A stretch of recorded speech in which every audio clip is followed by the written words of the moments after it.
Hopefully not have the damn thing crash. Hello there, YouTube. 'Tis I'm back again. We're going to play some Great Ace Attorney 2, or not Great Ace Attorney 2, Great Ace Attorney, because apparently there's some escapades in the extras section, which are just extra stories. Since I haven't explained it to the stream yet, I'll explain it here as well. I'm actually doing this on the eve of the Final Fantasy XIV Endwalker release, so I shall see if it takes, because it releases in like an hour and a half. We'll see if these escapades can be done within then. And then we'll jump over to some Final Fantasy XIV for everybody watching the stream. For those watching on YouTube, thank you. You're cool. Don't forget to subscribe. Wink. And smile. Alright. Has it been like, what, 2 weeks since I jumped into this game? A week only?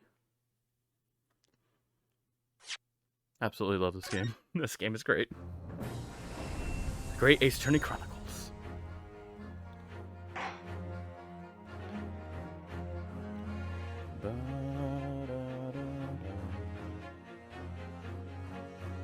Alright, let's try that one. Special contents.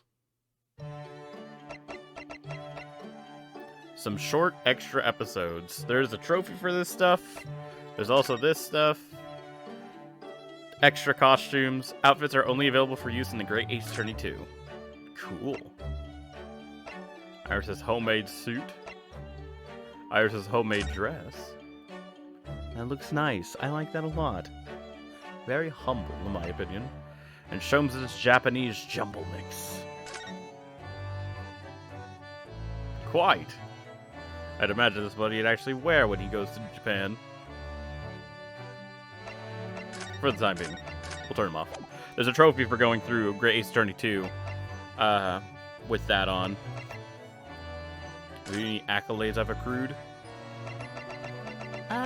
Trophies.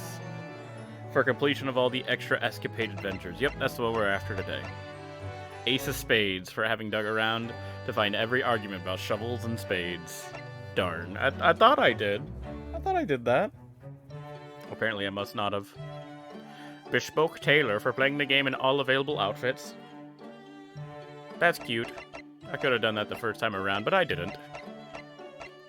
The Herlokian for having read every new idea on Iris's blackboard. I'll have to look up a guide for that. Healthy Curiosity for having thoroughly examined the medical report card inside and out in episode 1 of the Great Ace Attorney Adventures. Pillow Perfectionist for having examined the bed in episode 2 of the Great Ace Attorney Adventures. Bed? Bed! That's right. We were on the cabin in episode 2. I remember now. Hat Hunter. I did that. Identified the milliner responsible for the victim's hat, episode 3. Great Ace Attorney Adventures.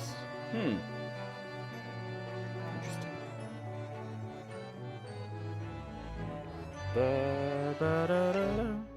Second-rate strings.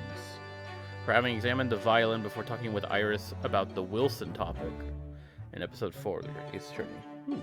Interesting. I examined the fireplace in Mr. Sholmes' sweet waltz with Susato in episode 5.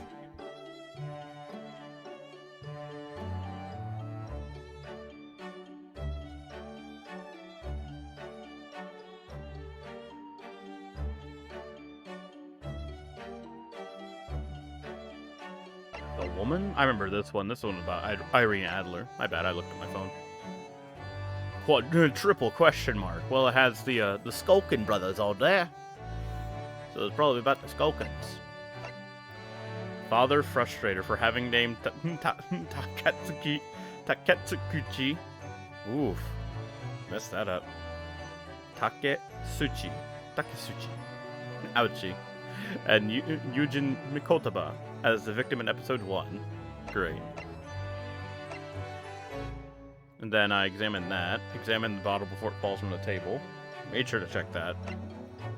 The Noodler. For erroneous... What is this? Okay. For erroneously answering Mr. Sholmes' question about who might have had something that belonged to the convict in episode 2.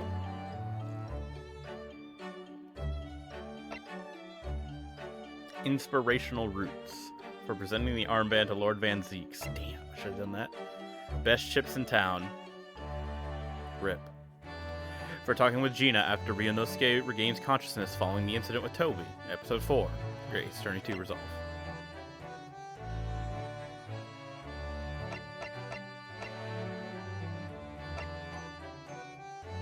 He's talking about the Skulkin brothers. I believe this one is just examining the head of the sword after finding the will and presenting it.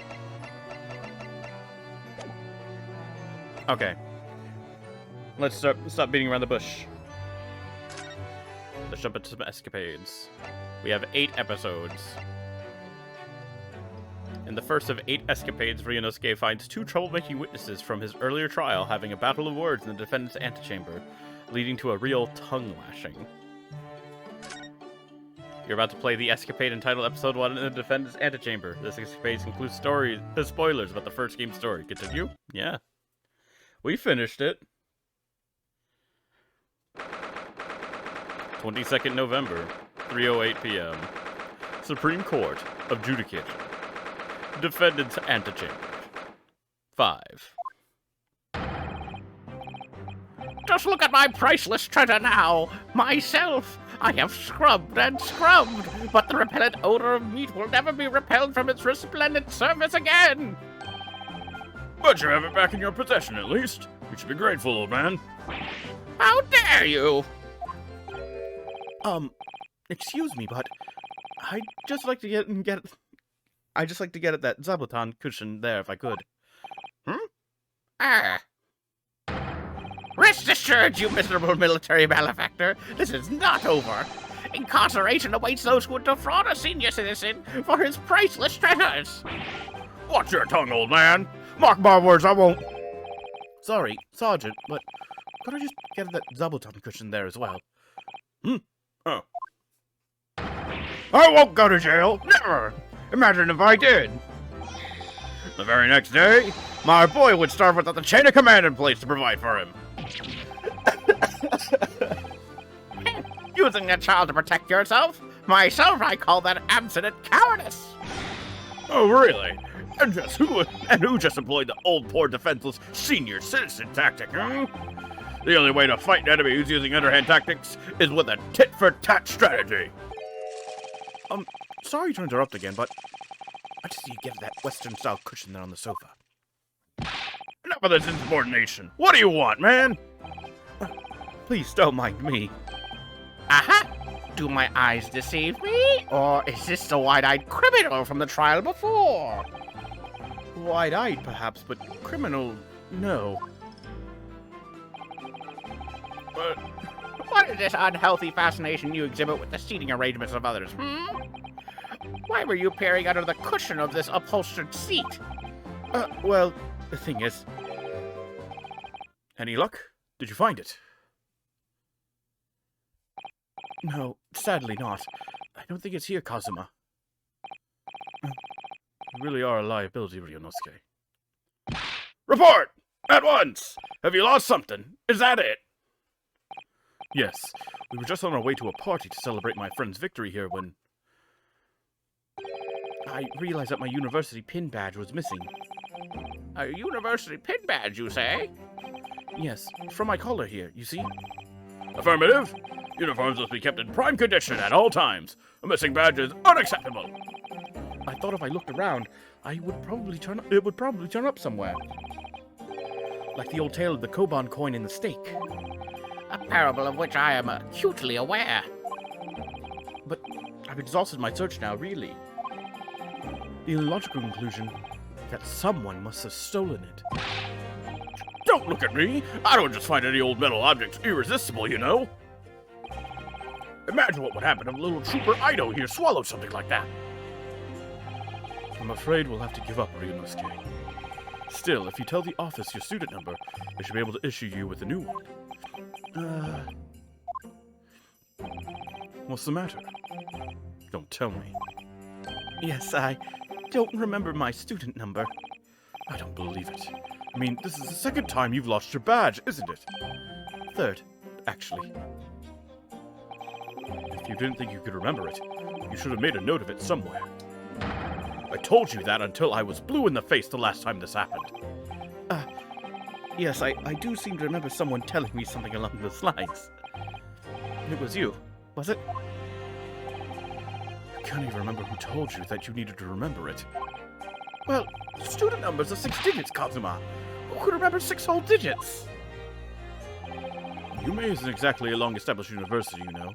All of our numbers are still rather low. In fact, they only use the last 3 digits.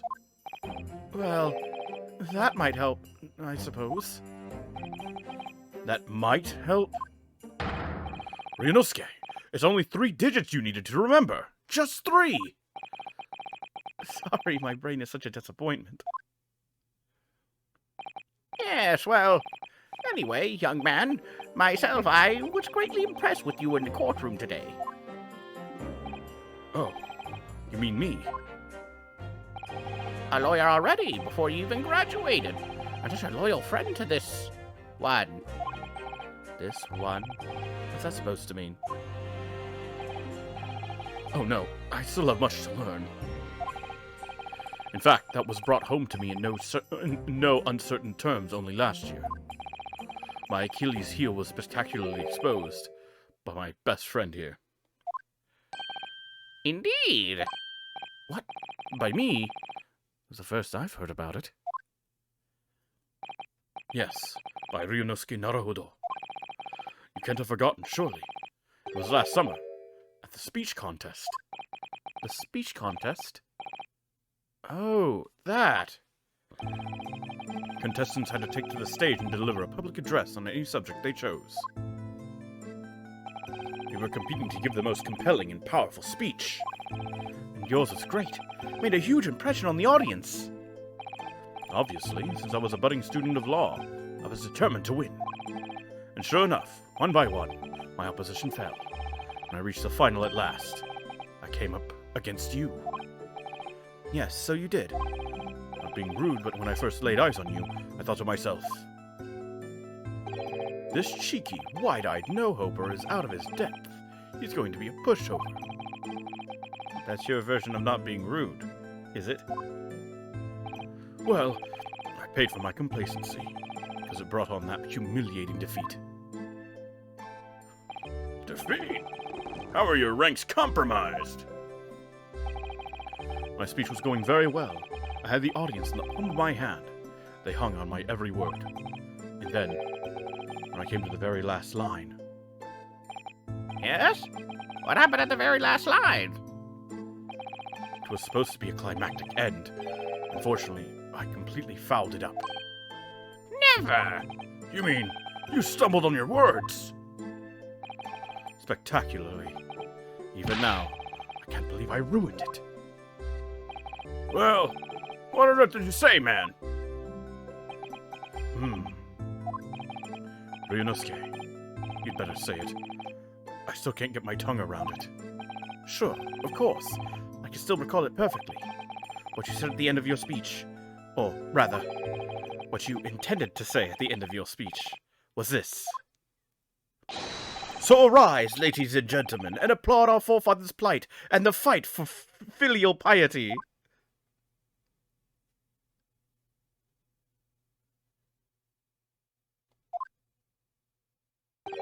And what went wrong? What indeed? Myself, I see no problem with the pronunciation of these paltry words. In that case, old man, I invite you to say it yourself. Very well, then. I shall. So arise, ladies and gentlemen, and applaud our forefathers' plight and the fight for filial piety. It's impossible! The arise, ladies and gentlemen part I delivered perfectly. But the next part had me floundering for a whole 5 minutes. Jesus! By the end of it, I was on my knees in front of the podium, a blabbering mess. And that's when the audience started to heckle you. Arise! Arise! They were shouting. Hell on earth! But then, of course, this man went and delivered his word-perfect speech with a perfect ending. How did it go again? Let me see. So, my dear fellows, the message is simple. Treat your father and mother with respect. Something like that? I mean, talk about stating the obvious. But the fact is, I lost that speech. Tongue-tied is the only way to describe it. Well, it is quite tricky to say, I agree. That final fight for filial piety, especially. And ever since that day, I've had this question whirling around in my head. Why did our forefathers choose such an awkward phrase?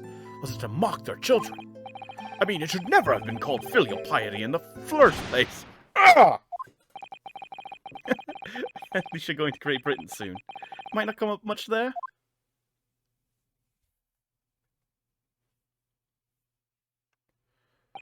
Well, anyway, having lost that accursed contest, I came after you to ask you a question. How is it that you never trip up on your words? I inquired.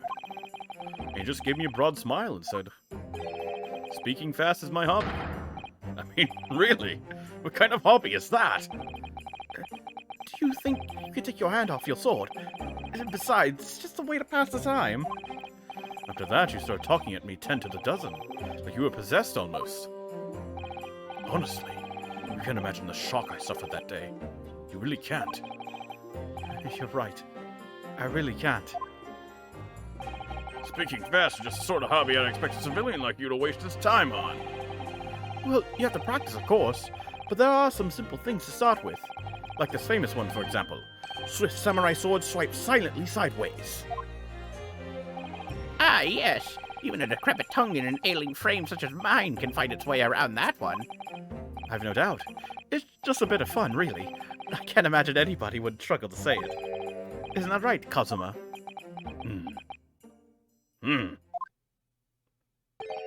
Swift samurai sword. Gah! A blabbering mess by word, too. It's not just a samurai. Every good soldier needs to be able to handle a sword. That's why I've been busy teaching Ida the finer points of swordplay. None of this wordplay nonsense, Private. Come to think of it, not long after that, we started to attend lectures together, didn't we? And we got into that debate about family values at the Sukiyaki place by campus. Do you remember? Or on campus? Yes, your argument was full of jokes and puns and wordplay as usual. I remember it well. Oh, was it? In any case, I swore that I would never let myself forget the shock you gave me back then. And as a symbol of how seriously I took that oath, I decided to wear this. My red Hachimaki headband. And it just sways without any wind.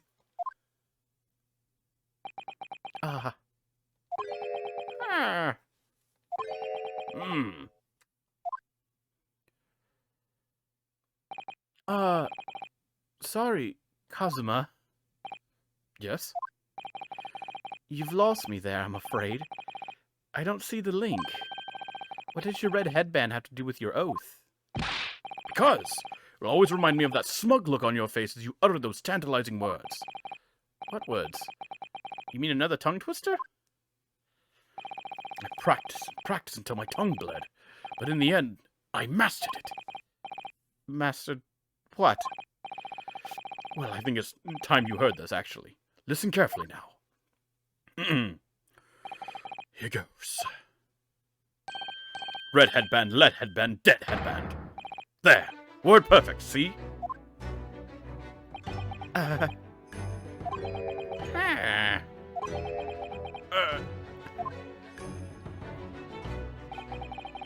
actually been meaning to ask you about that. About the story behind your headband, I mean. Well, now you know, so that I'll never forget the shock and humiliation of that day. That's why I wear this red headband every single day without fail.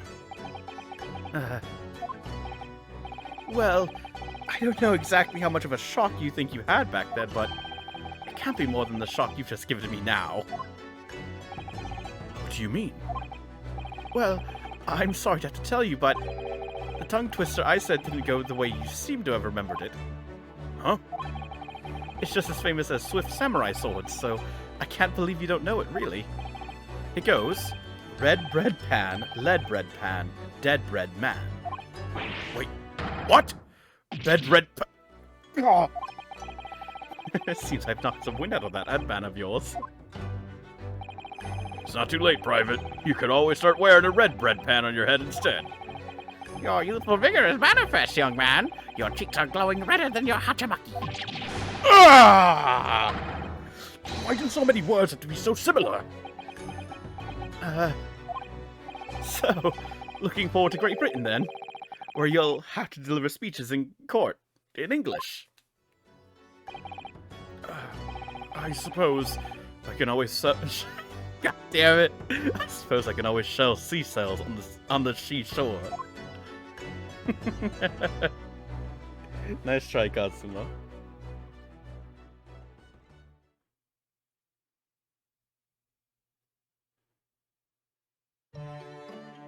And that was fun. Okay, episode 2, in a first-class cabin. In this second escapade, it transpires that another crime was committed aboard the SS Buria. The stakes are high as Shums and Shogunov pursue the culprit, but there's more to the crime than meets the eye.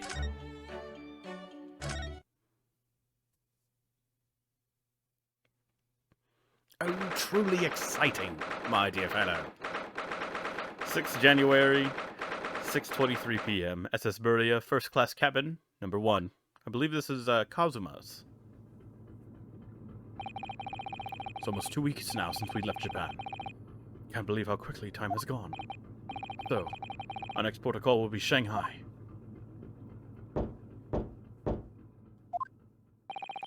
Who's there? Who could it be at this hour? A detective. A detective? Who?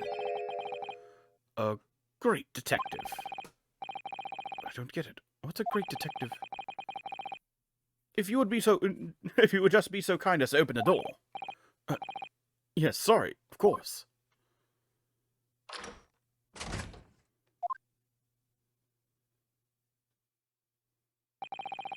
Is something wrong, detective? Are you investigating a case? Wherever a great detective goes, great cases occur.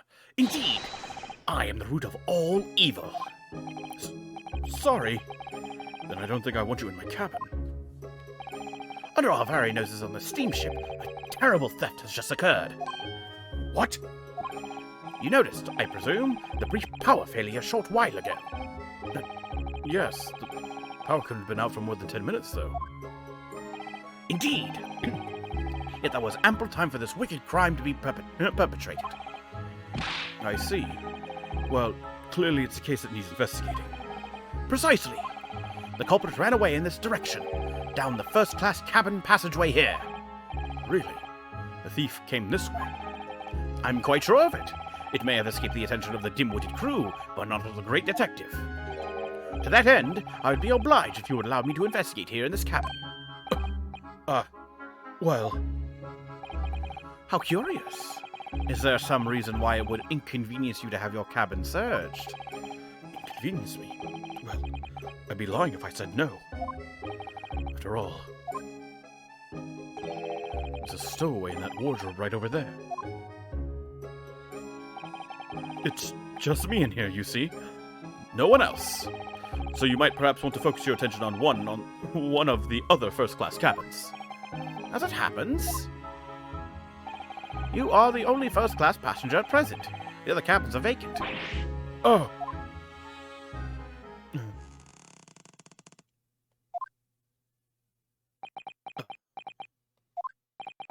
Did that rather tragic rumbling of the stomach arise from within you, my good fellow? Of course. As I said, I'm the only person in here. It's not long until dinner time now, so perhaps we could do this afterwards.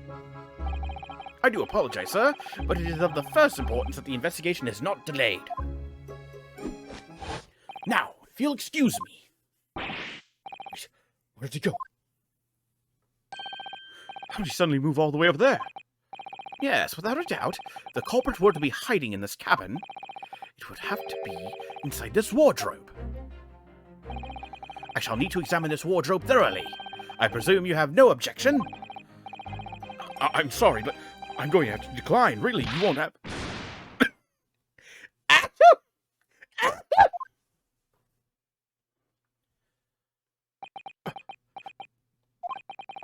those two rather tragic sneezes arise from your good self? Of course they did. As I said, I'm the only person in here. You have a curious knack of talking while sneezing, then. Twice, no less. It's going to be a tough one to argue. I was watching quite intently, sir, and I assure you I saw no signs of a sneeze. Must have held his nose. As I was saying, I shall need to examine this wardrobe. You've had it now, then. The game's up.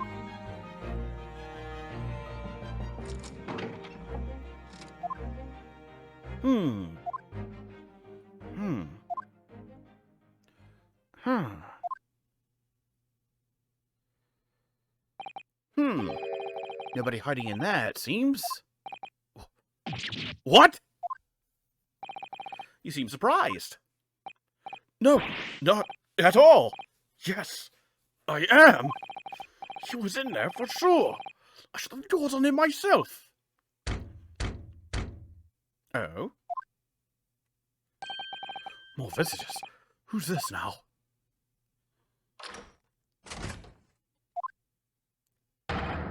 Excusing me. Oh, Seaman Stroganoff. Sorry for disturbing, but crime has been committed on board ship. Yes, I heard. A terrible theft, apparently. How do you know this? Well, the detective here just informed me, you see. Detective? Yes, I assumed you must have asked him to investigate. Detective, could you... Oh. Where did he go? I must ask you to cooperate with the investigation into this crime. Fully. Uh-oh. He's glaring at the wardrobe already.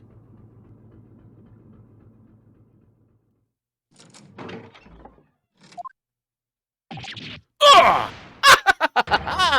Well done, you found me! What are you doing hiding in my wardrobe? My good man, I was merely assessing the practicality of concealment in such a place. And I would say that, at a push, a human could survive for up to 5 minutes in that cramped space. Minsky's been in there for a fortnight. Is he not human? Who are you? Shh! This is the moment of truth. The great detective is about to unveil the sordid details of this wretched crime. You mean to say? Yes, there can be no doubt the culprit of this terrible theft did indeed conceal himself within his wardrobe.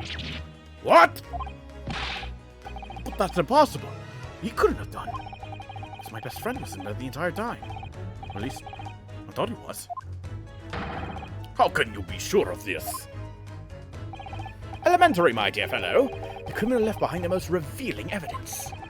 How else could you explain these 3 bones? Ah! Ugh. That's right. Look at those gnawed bones in there. And 3 of them. Ah! The criminal has escaped this time, but I will find him and crush him. Could I ask you something, Detective? Why, yes, of course. I'm always delighted to answer an inquiring mind. In this terrible theft, what exactly was stolen? Aha! What else? But some steaks on the rib bone. Huh? Did you say steaks on the rib bone? For this evening's dinner, 3 rib steaks were stolen from ship's kitchen only a short time ago. There was malfunction with generator, and ship was without lights for 10 minutes. Chef who saw criminal said he ran down first-class passageway. And now I am on his tail. I'm afraid to say, dear fellow, that your man is no longer in this cabin. But how? Through the cabin door, no less. Having devoured his hole in this wardrobe, the culprit discarded the bones and concealed himself behind the cabin door as you came inside. Then, when attention was turned to the wardrobe, he seized his chance to escape through the open door. What? Make haste, my good man. After the culprit. I shall follow presently. Hold it! My bad. Something troubles you, sir? I think maybe criminal is not running away at all. What are you suggesting? Now I know where the dog is buried. Mr. Asogi. Me? Ah, when I think that you are culprit, everything is falling in places.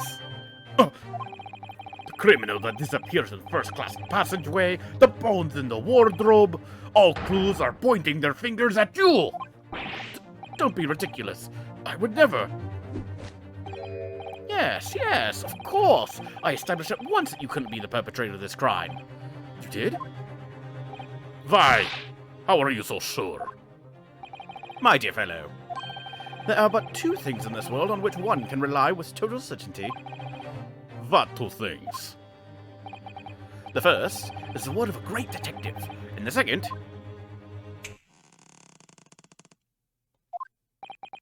The second is the tragic rumbling of an empty belly. Not again. When I first entered this cabin, there did arise from this gentleman a belly rumbling so odiously tragic that it confirmed beyond all doubt. The man had not eaten a single rib steak in some time, let alone 3. Why do I have to suffer this humiliation when I've done nothing wrong? Curses! Or you will catch this thief. He cannot have gone far. Indeed, assuming he decided against a post-meal constitutional swim. Well, if you'll excuse me now, my apologies for upsetting your evening. What a dickhead. Detective, one moment, please. Yes, that was a most remarkable deduction. Perhaps you'd be kind enough to tell me your name. Ah, it quite slipped my mind. You have been talking with the one and only Herlock Sholmes. I see. Well, I'm Kazuma Asogi. I'm a student on my way to Great Britain. Pleased to make your acquaintance, Mr. Asogi. Oh, before I forget. Yes? I feel I should warn you. Live cargo is strictly forbidden on this vessel. So you would do well to conceal the stowaway currently lying low under your bed as carefully as possible. Oh, under the bed? I bid you farewell, then, Mr. Asogi.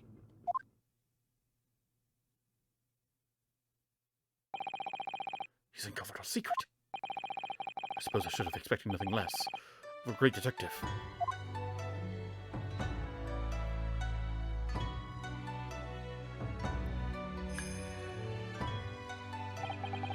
Now then, when did you move in under the bed? I thought we'd had it when you opened the wardrobe door. Well, it was thanks to that split-second chance you engineered. That I... What? You distracted him for a moment, remember? When you suggested that he investigated the other cabins instead. Oh, yes. He turned to look towards the corridor, didn't he? Well, I couldn't see what he was doing, of course. But I thought to myself, it's now or never.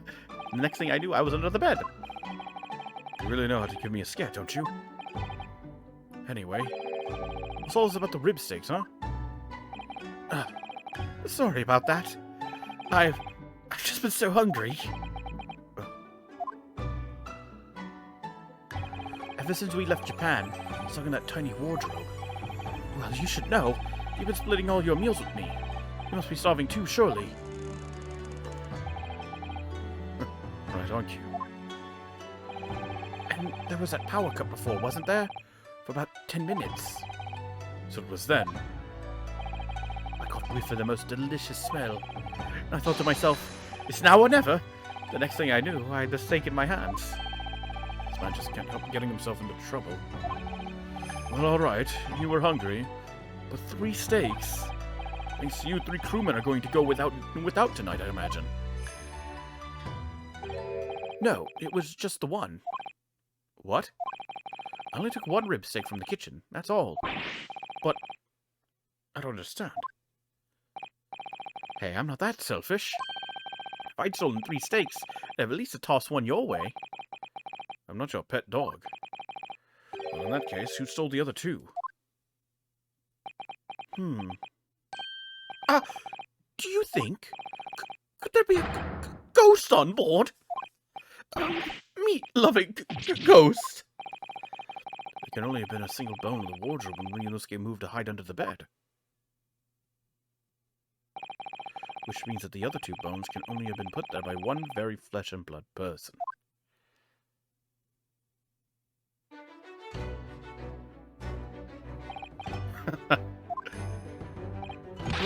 What's so funny? We're on a haunted ghost ship. Great detective. Or great mischief maker. Either way, I think I'd like to spend a little more time getting to know that man. The great Herlock Sholmes.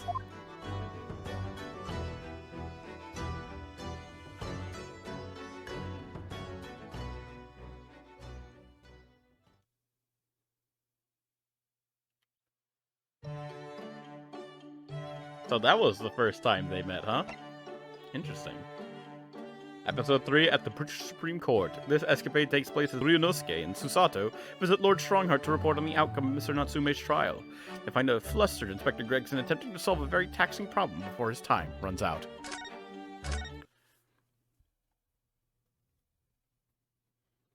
(26th February, 9:17 a.m. British Supreme Court. Lord Chief Justice's office. Oh, here we are again. Every time we visit here, the atmosphere in this place seems to get more and more overbearing. Just think we could be at home with Mr. Sholmes and Iris having a nice cozy breakfast. But we have a duty to report the outcome of the case, especially since we're guests here in Britain. So I'm afraid this visit couldn't have been avoided. I suppose not. But is there even anyone here? I could hear a pin drop in this place. It's too solemn for its own good. It's very quiet, isn't it? The only sound is the ticking of the great clock as it keeps perfect time. Tick tock, tick tock, tick tock, tick tock. Pitter patter, pitter patter, pitter patter. What was that, I wonder? The usual comforting sound of the clock seems to have been joined by a less comforting shuffling sound today. Tick tock, tick tock, tick tock, tick tock.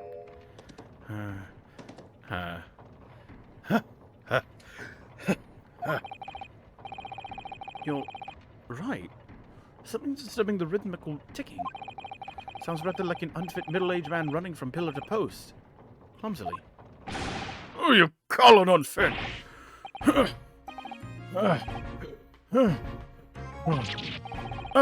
Inspector Gregson! What are you doing here? Where am I? Isn't it blaming obvious?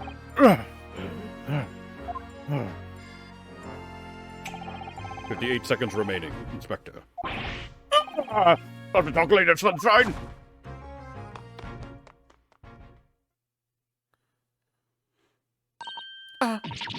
Good morning, Lord Strongheart. Wow, he's really looking fiercely at his pocket watch today. And good morning to you. Is this so early in the day? Yes. Well, I mean, it's about the other day. We have to deliver our report, Lord Strongheart, as our dealings with Mr. Natsume are now over. Ah, yes. The little Japanese man. I've already cast my eyes over Van Zeek's report.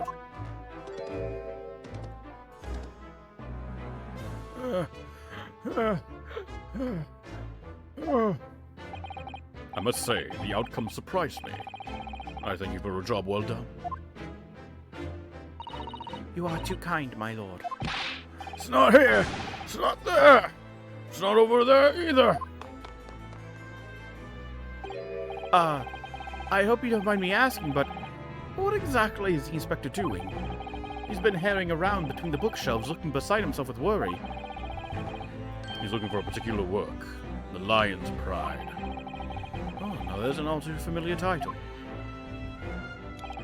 I'd heard it was a popular tale, so I obtained a copy from the rental library. However, I wasn't able to maintain my interest, so I soon cast it aside. I happened to notice a vacant spot on one of my shelves at the time, so I duly stowed the book there. Unfortunately, I no longer remember where that was. No, not there! Not here either! Come on, where are you lions hiding? book is due back today, so I've asked Gregson to locate it for me with his investigative prowess.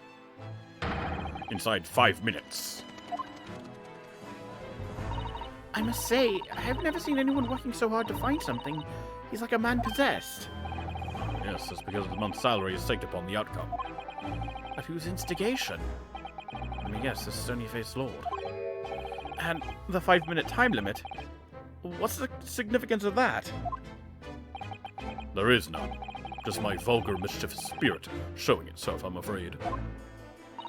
Oh, by your own admission? Ah! I can't. My feet. Are killing me. 5 seconds. 4, 3, 2, 1. Time's up, Inspector. Which means next month he will work unpaid and have no days off. No days off.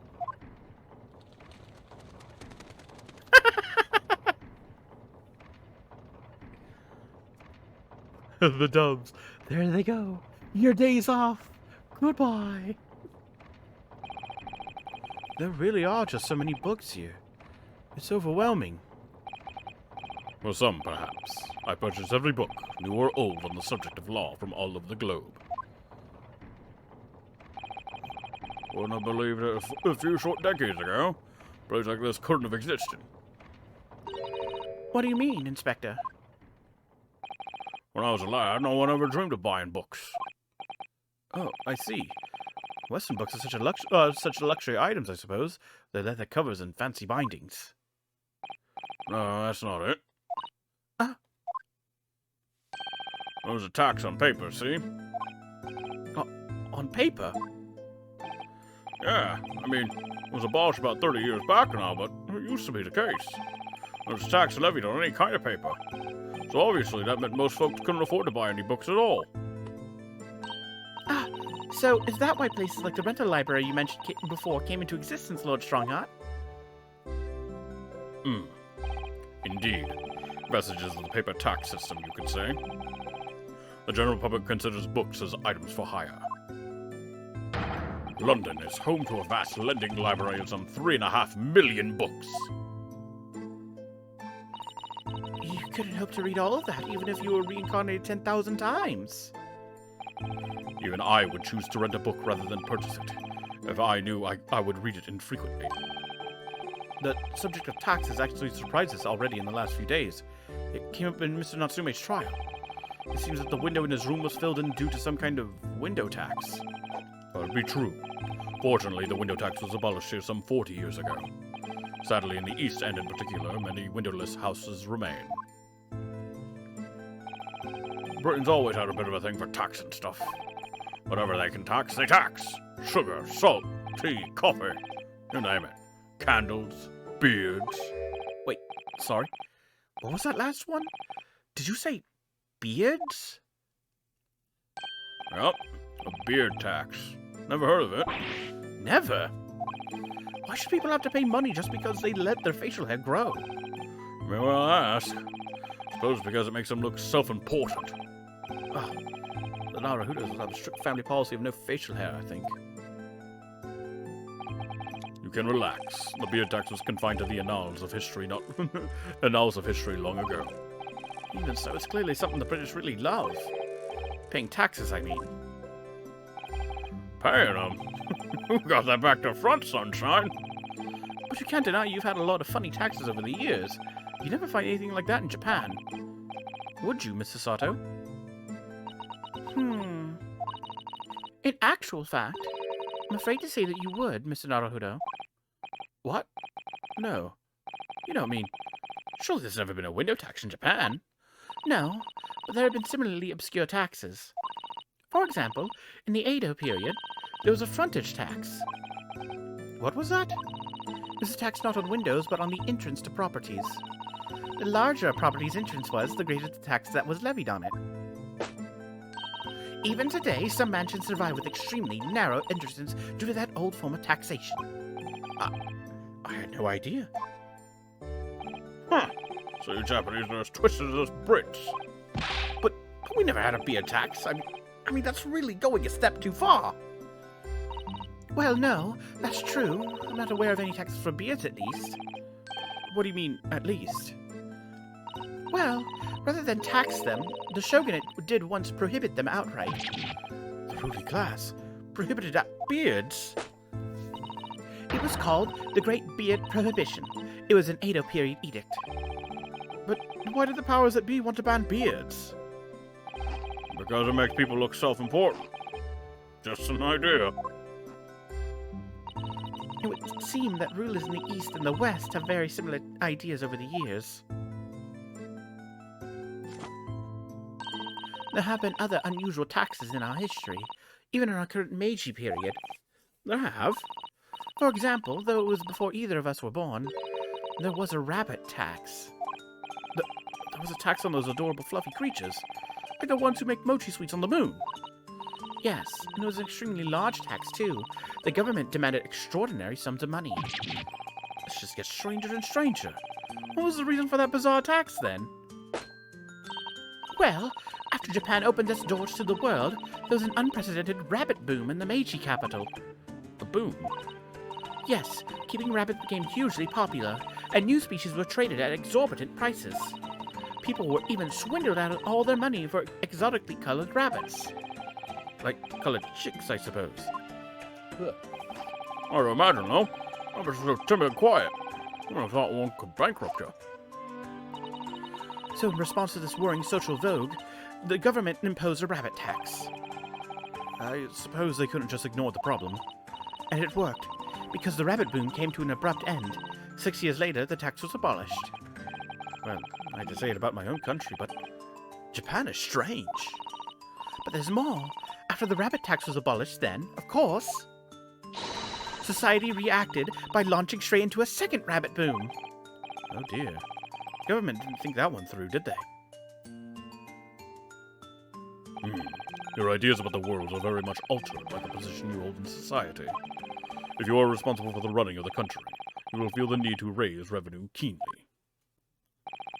Not a stable taxation system. The whole country would go down the drain. Well, yes, I suppose so. But some of these taxes... That's precisely why ministers of state use their wiles to invent new and novel ways of taxing the public. Novel ways? Tell me, Mr. Naruto, if you were one of my country's statesmen. Me? A British statesman? Yes. What novel tax would you impose? Pray, give us something truly original. Inside 5 seconds. What? Think of something that everyone uses, Mr. Naruto, and really squeeze every penny out of the population. It's quite the intense stare. Very glad Sato-san isn't in charge. Your time is up. So, what's your answer? Air, maybe. Yes, how about air? An air tax, you say? Oh, well done, Mr. Naruto. A truly novel and fiendish idea. Well, everyone has to breathe, so while the population is inhaling air, my government is inhaling money. Blimey, you're tiring and hard, huh? A somewhat radical solution to a country's revenue problems, but sadly not an original one. No, you mean to say... Surely not. You mean a tax on air has been imposed in the past? It was last century. The finance minister of our neighbor France proposed it. What? If I ever go for a visit, I'm holding my breath. Unsurprisingly, it was strongly opposed by the public and soon scrapped. The minister didn't last long either. Oh dear. Although clearly that would have been an untenable situation. The public at large are a force to be reckoned with. Don't I know it? How about you, Inspector? What new tax would you impose? Let me see. The first thought is a tax on objections. Sorry? Been hearing far too many of them recently in court. The particular lawyer I have in mind as it happens. So I think an objection tax could be very handy. Good to see you don't allow your personal feuds to influence your work in public office. I reckon 5 pence for every objection raised would be about right. A most amusing proposal, Gregson. Most unamusing proposal, my lord.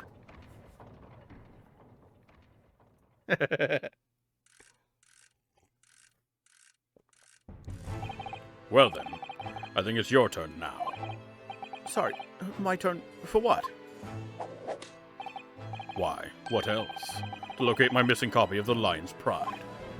Oh! It's on one of the shelves in this room. Of that I am certain. Now, I shall give you 10 minutes.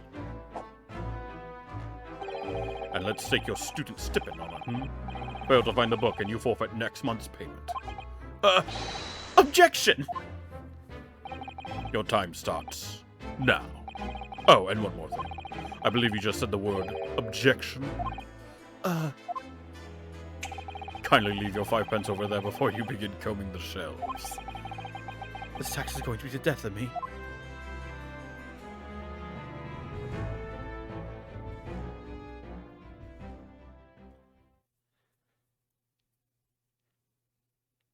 That was a great escapade. Episode 4 in Sholmes' Suite. This fourth escapade unfolds one morning on Baker Street when Iris has prepared breakfast for everyone as usual, but Ryunosuke wakes to find an envelope under his door containing a death threat. Who on earth could have put it there? And why? Excuse me. 9th March, 8:23 a.m. Sholmes' Suite. Good morning, Iris. Good morning, Mr. Sholmes. Oh, morning, Susie. I'll get breakfast on the table for us all. Mr. Sholmes. Morning. Come now. Why the long face? Sorry. The thing is, I just had a rather strange envelope posted under my door this morning. Some rather strange things inside. What strange things? Oh, what was it, Runo? Do I catch the scent of a mystery in the air? Nothing so exciting, I'm afraid, Iris. It was just 5 orange pips. Can't imagine what could possibly... What? Orange pips, Mr. Naruto? 5 of them? What's the matter with you? It's a bit of an overreaction, isn't it? An overreaction? Mr. Naruto, you don't understand. It's a warning. A notice of imminent danger. To your life. What? To my life? What's the meaning of all this, Mr. Sholmes? My dear fellow, why do you make such an inquiry of me? Because the name of the sender was written on the envelope, and it was yours. You're right, Runo. It says sent by Sholmes, Envoy of Hell. So, my little ploy has been exposed. Well, so be it. Cast your mind back, if you will, Mr. Naruto, to the time of our dining last night. Oh, yes. Mr. Sato cooked Japanese food for us. Indeed. In particular, you may recall the final Norimaki sushi roll that was about to savor. That is, before you swooped in with your clacking chopsticks and filched it from under my nose. Oh, I assume because you left it, you didn't want it. I left it, my dear fellow, because I had planned to enjoy it as my very last mouthful. Surely you must have noted my intent by the subtle dilation of my right pupil. Perhaps a clear sign would be helpful next time. Just an idea. In summary, the post you received earlier is a notice of impending revenge. You should be quaking in your boots. Really? Because I went straight out into the garden and planted them. I'm hopeful we may grow some exotic fruit. There's no point sending a notice of impending revenge if the person you send it to doesn't know what it is. Well, I knew, of course, because I've read this book, The Adventures of Herlock Sholmes. On sale now in all major London bookshops and receiving rave reviews. Yes, of course. It's finally been published, hasn't it? It's selling very well. It is! 12 short stories in 1 volume. I've earned a lifetime spending money already. And it has further bolstered my name. In fact, only the other day, Bohemian King sought to engage my services. Really? That's extraordinary. Of course, the gentleman persisted with some pretense about being a fishmonger for the duration. But but only a fool would presume to be able to deceive my eyes with such a charade. So, how did you know that he was a king, then? Why, there's no mystery, my dear fellow. A distinct smell of fish accompanied the man's lowly apparel. And though he tried to hide it, the left side of his mustache quivered in a quite manifest manner. Oh, Mr. Sholmes, that's simply brilliant. Having neatly resolved the case for the man, I have sent a quantity of fresh cod as a mark of his appreciation.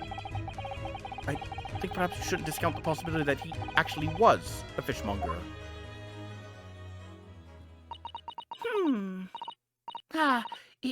Is that... Can anyone else smell burning? Oh, yes, you're right. And look, smoke! I think maybe... Fire! Fire! There's a fire, everyone! Really? A fire? We must all leave at once. Everyone out of the building. No, wait, I have to go back to my room first. Are you deranged? If you're not asphyxiated by the smoke, the flames will burn you to death. But my Daruma doll, I can't let my Daruma burn. It means too much. Sorry, but I'm going to make a dash for it upstairs. Runa, you're so funny. There's no time for jokes, Iris. Go, quickly, get out of here. But there is no fire. Is there, Hurley? Huh? Ah, what a delight to see that ploy enacted in the flesh. I wouldn't have dared to dream I should be so lucky. Mr. Sato? Indeed it was a ploy. A devilment engineered by my puckish spirit. It was all a trick. But why? It is a simple experiment of the mind, Mr. Naruhodo. When his life is threatened, a fellow is compelled instinctively to protect that property to which he attaches matching importance. And after your own life, Runo, the most important thing to you seems to be your Daruma doll. Let's not dwell on that, shall we, Iris? So, you knew all along, Mr. Sato, that it was a trick? Yes, of course. The very ploys described in this book. The Adventures of Sherlock Holmes. On sale now in all major London bookshops and receiving rave reviews. Not again. I have used that device quite satisfactorily in the past to solve a case. Oh yes, it was a great success, wasn't it? But then it became something of a habit, didn't it? You started yelling fire at every crime scene. In the end, people started to pay no attention to you at all. Yes, that's true. There was a time when I was known as the Sholmes who cried wolf. I think there's a lesson to be learned in there somewhere. But sadly, my little ploy failed to yield results this time. Iris was utterly unmoved. What do you mean? Well, I was anticipating that Iris would immediately expose her secret hiding place. The location of the nest egg she must have cached somewhere in this room. Nest egg? You think Iris has some secret savings? Why, naturally! The book is selling like hotcakes after all. It is a simple deduction, indeed, to conclude that the profits must be concealed here, within these walls. Oh, Mr. Sholmes, are you in need of money? Ah, I better know what it is. It's that new microscope that's gone on sale, isn't it, Hurley? What else? I have such a strong desire to own one, yet my purse is £1 too light. And as no offer of a loan has been forthcoming, I've been forced to resort to an alternative stratagem. Sorry, Hurley, but I'm not falling for that. Not coming from the Sholmes who cried wolf. Ah! How vexing. You really shouldn't be trying to steal a 10-year-old savings, you know. My book is full of little tricks like that, you see. The army of the great detective. Except that in this case, both the orange pips and the fake fire fell out of the flat, didn't they? Oh, I have plenty more tricks up my sleeve. Take, for example, the case of the Boscombe Valley mystery. I'm already filled with dread just from the title. It is a tale of extraordinary skill on the part of the great detective. The skill of tracking. Tracking. When I arrived at the scene of the crime in the Eponius Valley, there were footprints everywhere. Eponius. I have no clue how to say that word, but my eye was immediately drawn to one set in particular. Oh, Mr. Sholmes, your detective instincts are truly remarkable. As you know, my dear madam, no detail, no matter how small, escapes the scrutiny of these eyes. So I tracked my quarry, following the trail of his footprints all the way to the man's place of residence. It led you directly to the culprit's house. What a triumph! You misunderstand. It led me directly to my own house, my dear fellow. Huh? For the footprints were, in the final analysis, those made by my own shoes. Hurley had left here for Boscombe Valley as soon as he received the telegram about the case, you see. And then he followed his own trail straight back here to Baker Street. Huh.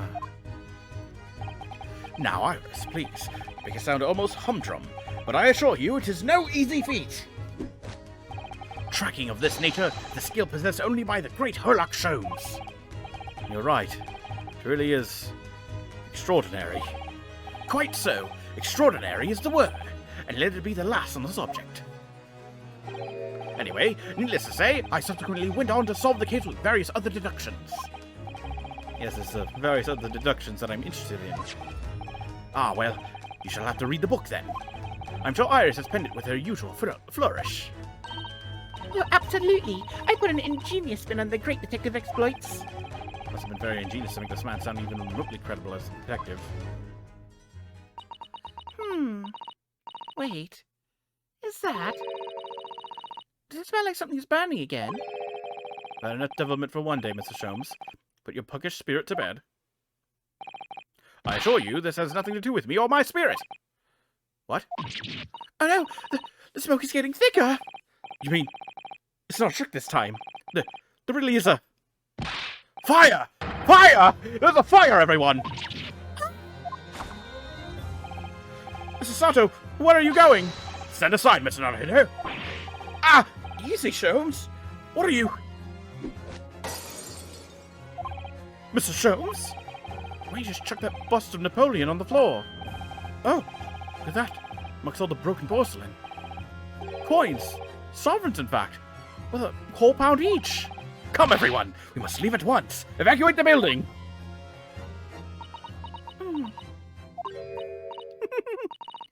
You fell for it, Hurley. Hook, line, and sinker. Ah. Wait, you mean... Iris? I certainly wouldn't have guessed that's where you'd hidden it. Do you mean to say that the smoke was... My own puckish spirit needs to come out and play sometimes too, you know. What? Ah, of course. You know what it is, Iris. It's that indoor herb garden set that went on sale last week, isn't it? That's what you're after. I want one so desperately, but I'm £4 short. And even though you told me you didn't have any money to spare before. I knew you had a secret nest egg somewhere in this room. Ah! You've outwitted me again. You really shouldn't let yourself be outwitted by a 10-year-old child, you know. So, thank you for the loan, Hurley.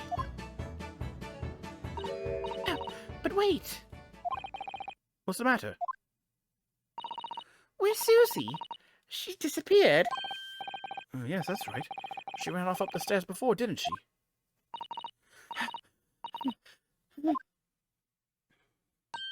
Oh, what are you all still doing in here?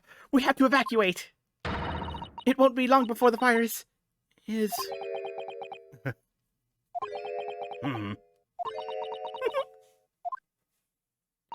Ah. Sorry, Susie.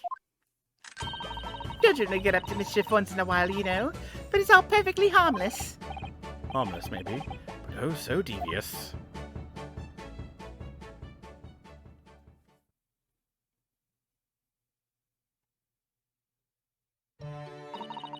Oh well, at least nobody was hurt.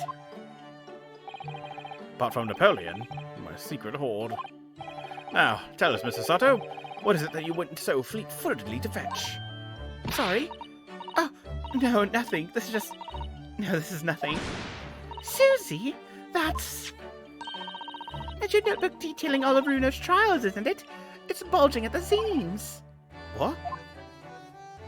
Ah, a testament to the various people you've helped over the past months. Mrs. Sato,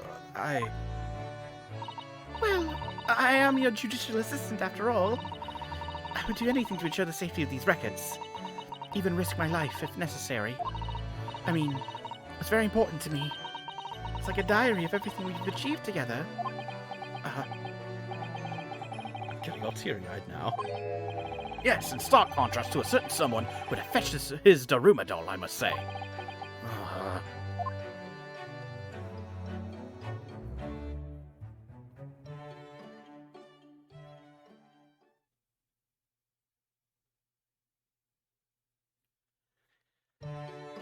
And I'm guessing that's all from Ace Attorney 1? Oh man, that was the best one so far. Well, to be fair, I feel like they all keep getting better one after the other. The Rants Magazine, Episode 5 at Naruhodo's Legal Consultancy. An escapade at Naruhodo's Legal Consultancy, where Susato appears to be rather irritated. Because it seems Ryunosuke has been buying a little too much bric-a-brac, and now the whole place is brimming with things they don't need. His latest purchase has really rocked the boat with Iris and Susato.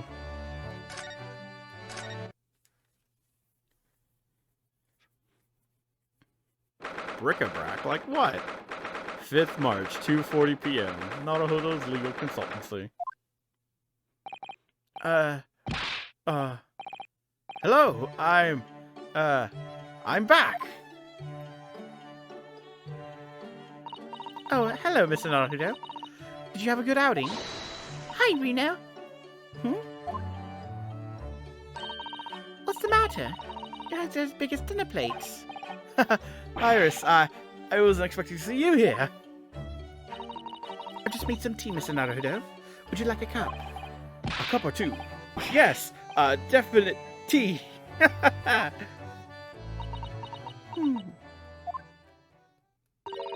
All right, Reno, what's going on?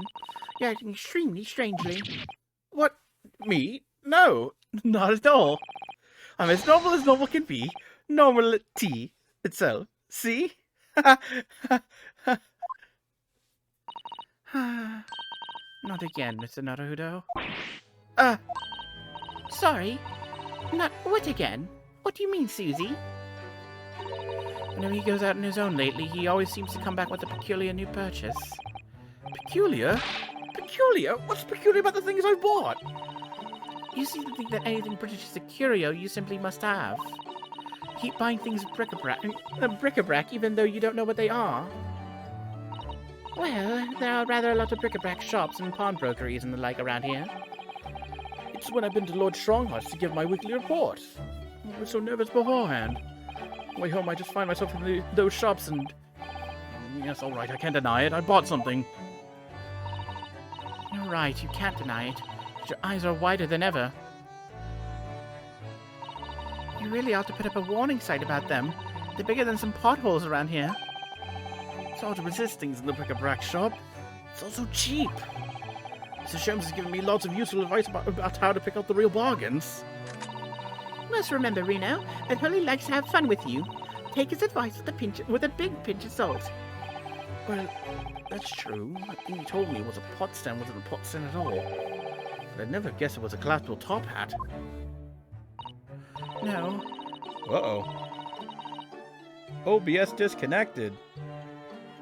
Oof.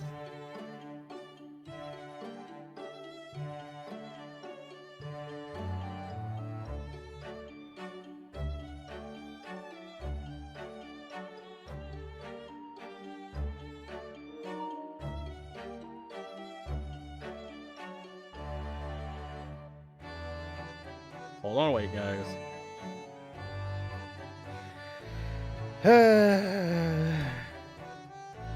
It looks like the internet went out. Damn it. Okay. We'll set it to this screen then. Damn it. That's so disappointing. The internet died. Hopefully it decides to stay up. Right? Right? Right? LAN cable's connected. Yo, hype. Alright, this gives me enough time. I'm gonna go take a break, Marcus. And if I put this in the stream, everybody, or in the recording, everybody, I'll be back. Yeah, I'm back up, baby. Yeah. Excitement. We dropped 666 frames. I gotta restart remote play. Oh, wait. Yeah. It's all working properly. Fuck yeah. All right, everybody. Sorry I took so long. I'm kind of back. I'm gonna be going again. Internet decided to reset because it's around that time, but it's okay. We're back live. But for the time being, I'll be right back. I'm making some food for myself because I realized I hadn't eaten any dinner. So, be right back. I love the streaming thing because I've always been kind of an introverted type person. So actually being able to just break out of that little mold, it's a lot of fun from time to time.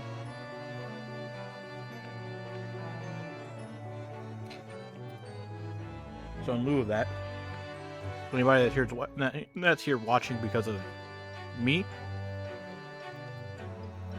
thank you. Sincerely, thank you. Well, seeing as 14 should be coming up here soon, I suppose after we're done with all 8 escapades, we'll jump straight into 14 and wait in a super long queue.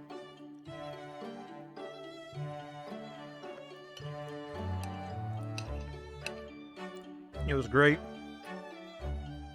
going into Shadowbringers because I actually I wasn't there on the actual launch day.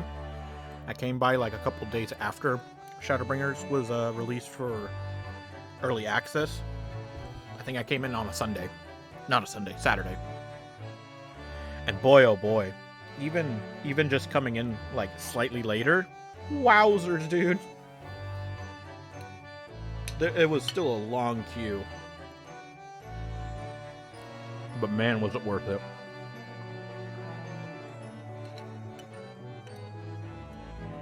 So I'm ultra excited.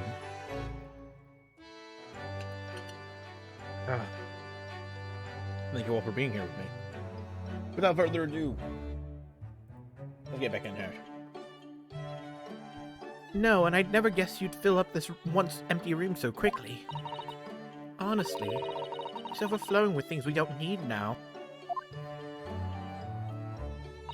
I mean, look at those scales. Not once have you weighed something on them. I know, but ever since I first stood at the defense's bench in court, I don't know why, but I've just really wanted my own little set of scales. Let's see it then, Mr. Naruto. What have you come home with today? Oh, well, it's, one of these. What is it? It looks all dry and shriveled up in a ball. Really, Mr. Naruto, what is it? It's a sea anemone. An anemone? Yes, I mean, it doesn't look like it at the moment. It's all shriveled up, like you said. Aren't sea anemones living creatures? Ones that dance about on the seabed? Yes, exactly. The ones that dance about on the seabed. Oh, they sell sea anemones in bric-a-brac shops here in Britain. I don't know whether they normally do or not, but I do know that I bought one today. But why, Reno? Well, yes, for the aquarium, of course. Aquarium? I don't know that word. Well, according to the shopkeeper, keeping sea creatures in tanks was hugely popular here in London before. Oh, yes. Some people have some beautiful fish in seawater tanks. It's true. Having an aquarium became popular because the old glass tax was abolished. There it is again, rearing its ugly head. The subject of taxation. It was a real craze for a while. Everyone in London had one. For a while. Yes, it didn't last long. People's enthusiasm soon waned. It's just far too much work to be changing the seawater regularly. In a city like London. Never a truer word said, I'm sure. You'd think people might have realized that from the start, really, wouldn't you? Anyway, that was long before I was born. Then now everyone jokes that there's an unloved aquarium covered in dust in every attic in the capital. And it's true. There's one in this attic, too. When I told the man in the bric-a-brac shop about it, he had these words of wisdom. That's why this age of the sea... this is the age of the sea anemone. That made a lot of sense to me. It made sense to you, did it? But Runo, this anemone is completely dried up. You just need to soak it in water overnight, and it'll be as good as new.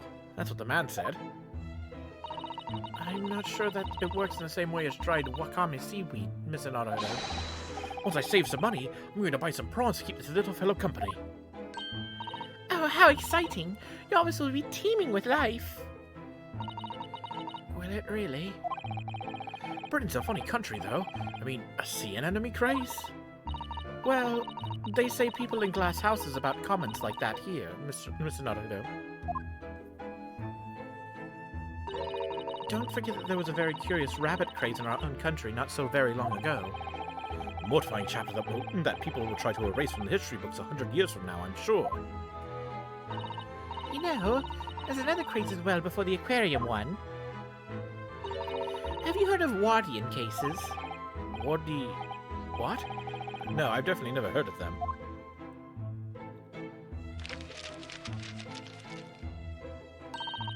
They were little glazed cases for growing plants indoors, I believe. Oh, I see. For plant lovers to raise their favorite tropical plants. That's right, like different types of ferns. Ferns?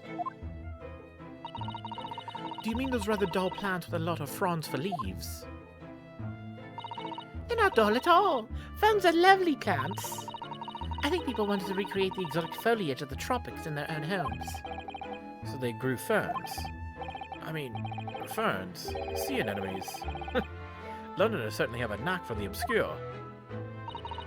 Well, thinking about it, my grandfather loved the moss in his bonsai. He looked after it better than the trees. Seems like the more obscure something is, the more it interests people. Maybe. Anyway, the Wardian case craze didn't last very long. Now most of those little glass cases are just gathering dust, I think. But haven't I seen one in your room, Iris? Ooh, very observant of you, Susie. Yes, that's right. Mine's certainly not gathering dust. I grow tropical herbs in it.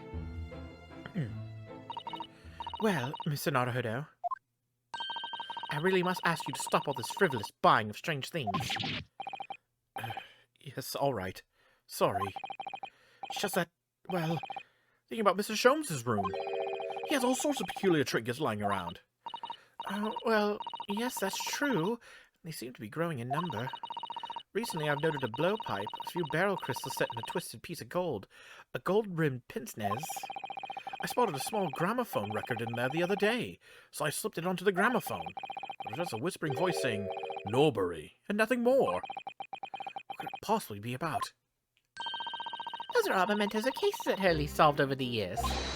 Exactly! That's what I want to create in here. Just that sort of atmosphere. Ah, a room full of meaningful trinkets, each with their own unique history, you mean?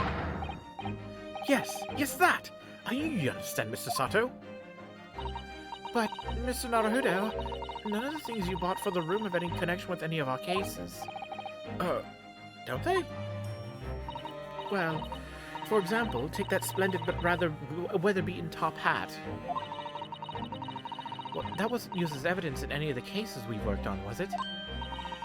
Oh, so you have two top hats if you count the collapsible one as well? No, the collapsible one is a pot stand, as far as I'm concerned, anyway. But the other day, when we were in court, they were everywhere, weren't they?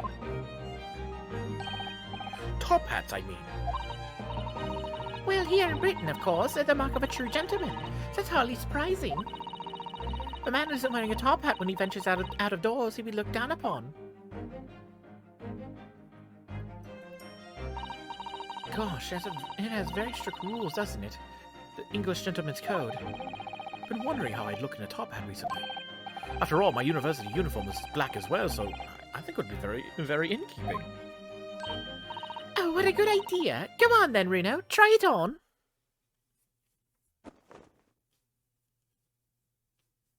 Show me. Show me, Gabe. Show me what he looks like.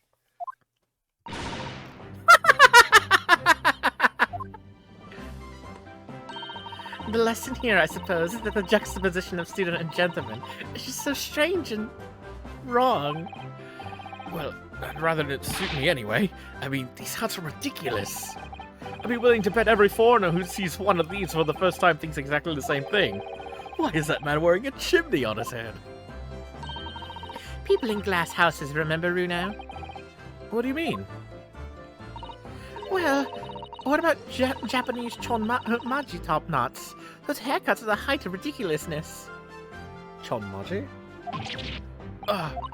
True. At least you can take a hat off. Once you have a chonmaji, it's chon your head for good. I'd be willing to bet every foreigner who sees a chonmaji for the first time thinks exactly the same thing. Why is that man wearing a cannon on his head? I suppose that's what it means to have different cultures, isn't it? Cute. On the subject of hats, the one Mr. Sholmes always wears is really very strange, don't you think? I beg your pardon, Mr. Naruhodo.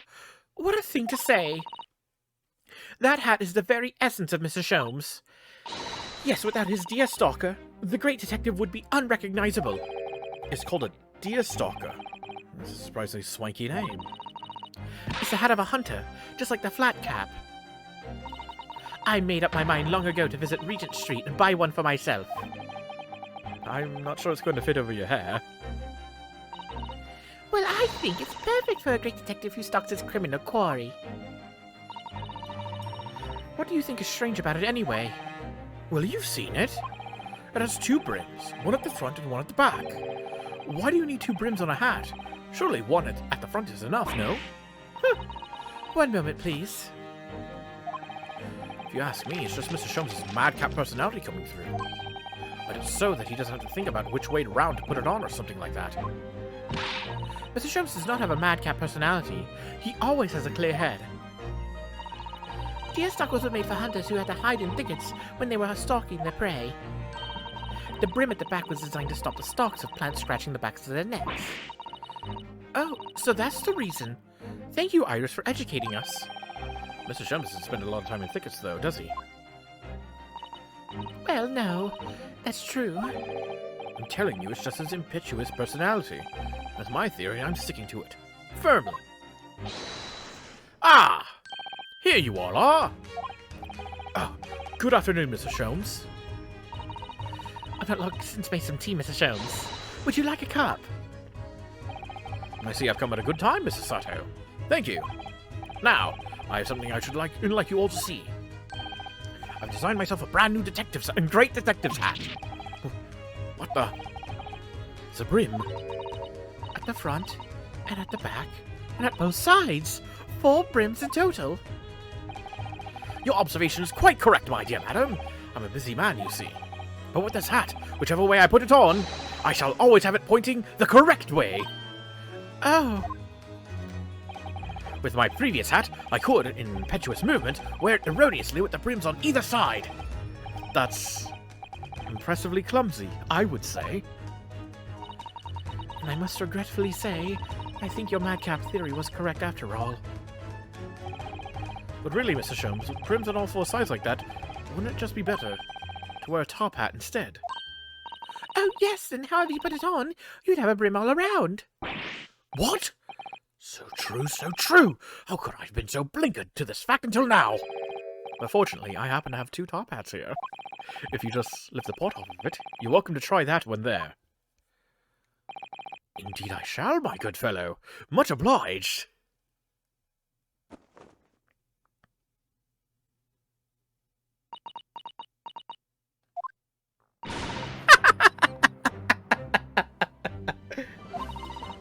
Oh dear, Ellie, it looks terrible. More terrible than I could possibly have imagined. Well, that's not good. It's because of your long face. Paired with the tall hat, it just doesn't work. Well, I think it's very nice, Mr. Sholmes, even if we'll have the whole world in fits of laughter. Ah! Should never have meddled with it. Give me a deerstalker for Evermore. And give me my regulation university hat for Evermore. I still hope that you'll graduate one day, Mr. Naruhodo. Don't give up.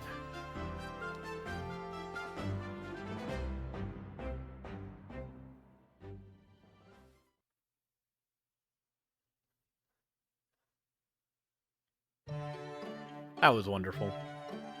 Great little character moment. Still doesn't beat this one, though. Ransom Magazine in Mr. Natsume's room. Wow, we're going to talk about Mr. Natsume. In this escapade in Mr. Natsume's room, it's revealed the Japanese scholar was once a teacher of English. He has much to say on the cultural differences between Japan and Britain, as well as on sentimentality, Shakespeare, and cycling. First game story, huh? Looks like they all have spoilers about the first game story. Maybe these all take place in the first game story. 23rd February, 6:09 p.m. Mr. Natsume's room. So, Mr. Natsume, are you really returning home to Japan? Yes, indeed I am. Everything is arranged already. It'll be sad to see you go. And after Runa worked so hard to prove your innocence as well. What a shame. It feels like it was all a wasted effort. Don't say that! I know what you're suggesting. Now calm down, Mr. Natsume. It's all fine, really. You're in good company here, sir. If you fear the Reaper, you need to hide the fact. I am a proud citizen of the Empire of Japan. I am not a scaredy cat. Talking of cats, Mr. Sholmes just casually threw one among the pigeons there. Men like me belong to Japan, not here. That's what I've come to realize. I wonder. Mustache such as yours is eminently suited to London, I would say. Because Mr. Sholmes throwing another cat in. When I arrived in the city, I noticed. Everyone in London laughs at me behind my back like hyenas. Hysterical hyenas, ha-haing horribly. Nice. I'm sure that's not true, Mr. Natsume. Oh, but it is. Whenever I turn around and peer down the folk-filled streets, all I see is foreigners everywhere. Well, there's you, Runo, and Susie in here, so that's 3 foreigners out of 5 people. I take your point. Only the other day, I was taking a stroll through the fog as usual, when a young man approached me from ahead. He was pale and gaunt, his back arched like a cat. Observing his wretchedness moved me so deeply. Ah, I thought to myself, I'm not the only one suffering in this hell. But do you know what? Can you imagine? It was just my own reflection in a shop window. A stunning, singing, stupefying surprise! Don't forget slap in the face. Everyone started laughing at me. Gentlemen thereabouts, ladies passing by, even the man in the shop window. Ah, yes, and a certain great detective would like to be included among the mirthful. Ah! Mr. Sholmes is really going for Saseki-san today. Well, I, for one, think you're a very handsome man, Mr. Natsume. There, did you hear that? The Senor girl thinks you're handsome. Isn't that wonderful? That makes me feel suspiciously warm inside. He looks genuinely delighted. Point is, we Japanese are humble and modest. Standing on foreign soil, surrounded by foreign people, how could anyone possibly enjoy that? No one could, it's impossible, if you're a genuine Japanese. If you say so. Actually, it would appear that there is someone, a Japanese man who studied in a foreign country and seems to have thrived on the experience. There is?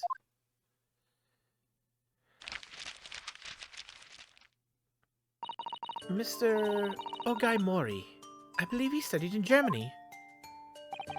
Mr. Mori? Pray, tell us more of the fellow. Well, today, he's a very successful author in Japan. Oh, I've heard of him. He's the professor who wrote, My Hime, isn't he? My... Hime? I suppose in English the title would be Dancing Queen, maybe. Oh, I see. A tale of a woman who waltzed her way through the world, perhaps. You really need to make up a silly translation, you know. It's already officially called The Dancing Girl in English. It seems Mr. Mori greatly enjoyed his time in Germany. He became close to the local lady while he was there. Close, you say? With a local lady? Compatriots' criminally contradictory conduct. Well, I suppose your experience studying abroad depends on the large extent of your character. Oh, say. Many men, many minds. Mr. Mori has an open mind, Mr. Natsume a closed one. Possibly a slightly black and white view, do you think, Mr. Jones? Well, anyway, if that's how you feel about being abroad, why did you choose to study here? Wasn't it to further our nation's understanding of the English language or something? Yes, that's right. So, what were you doing in Japan before you came to Great Britain, then? I was a school teacher. Of English, of course.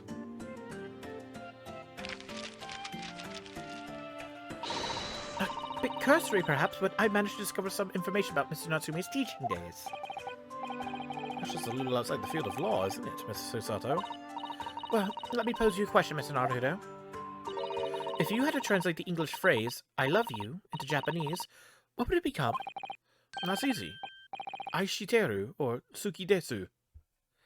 Aishiteru? Yeah? Wrong! According to Mr. Natsume's teachings, at least. What? Would you like to explain, Mr. Natsume? Yes, of course. Your research was very thorough. I always used to tell my students that we Japanese don't express ourselves that way. Rather, we might say, Suki ga kirei desu ne. My dear Mr. Natsume, I must interject.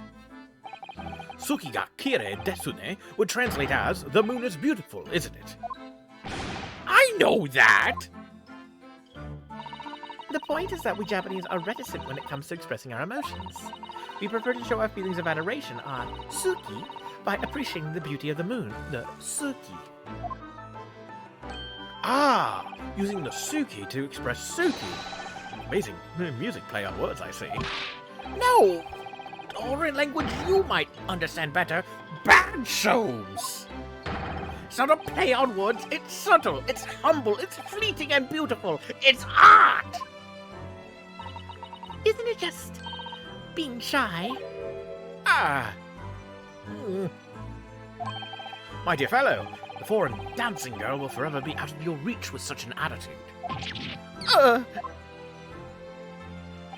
Imagine how the great Mr. Mori would act. He would win the lady's heart in a flash with a well-placed and unrestrained, I love you. Ah! That smooth Mr. Mori, am I destined to live in its shadow forever? Just what sort of man is he in that imagination of yours? The fact is, I can't just settle in this foggy London town without its 4 inhabitants. I lost count of the number of different lodgings I tried before I found myself here. As it happens, I even lived on Baker Street at one time. No. Really? A Sao scholar lives there, a man by the name of William James Craig. His knowledge of Sao is unsurpassed. He's been a great inspiration to me over the... Forgive the interruption, but am I supposed to be familiar with this Sao of which you speak? It's Shakespeare, of course. Shakespeare! But in Japanese, we write it as Sa and O. It's a phonetic representation using kanji characters, so England is Igirisu and America is America. Come to think of it, we use the same character as Ri in one word and Risu in another. Talk about confusing. So Shakespeare is Sao in Japanese. Presumably, the Sa is a brutal attempt at the first Sha, in which case, where's the K-spear? I never thought of that. We'd only have left the O there. We only have the O left. Which could, even the most charitable interpretation, only be a brutal attempt at old man.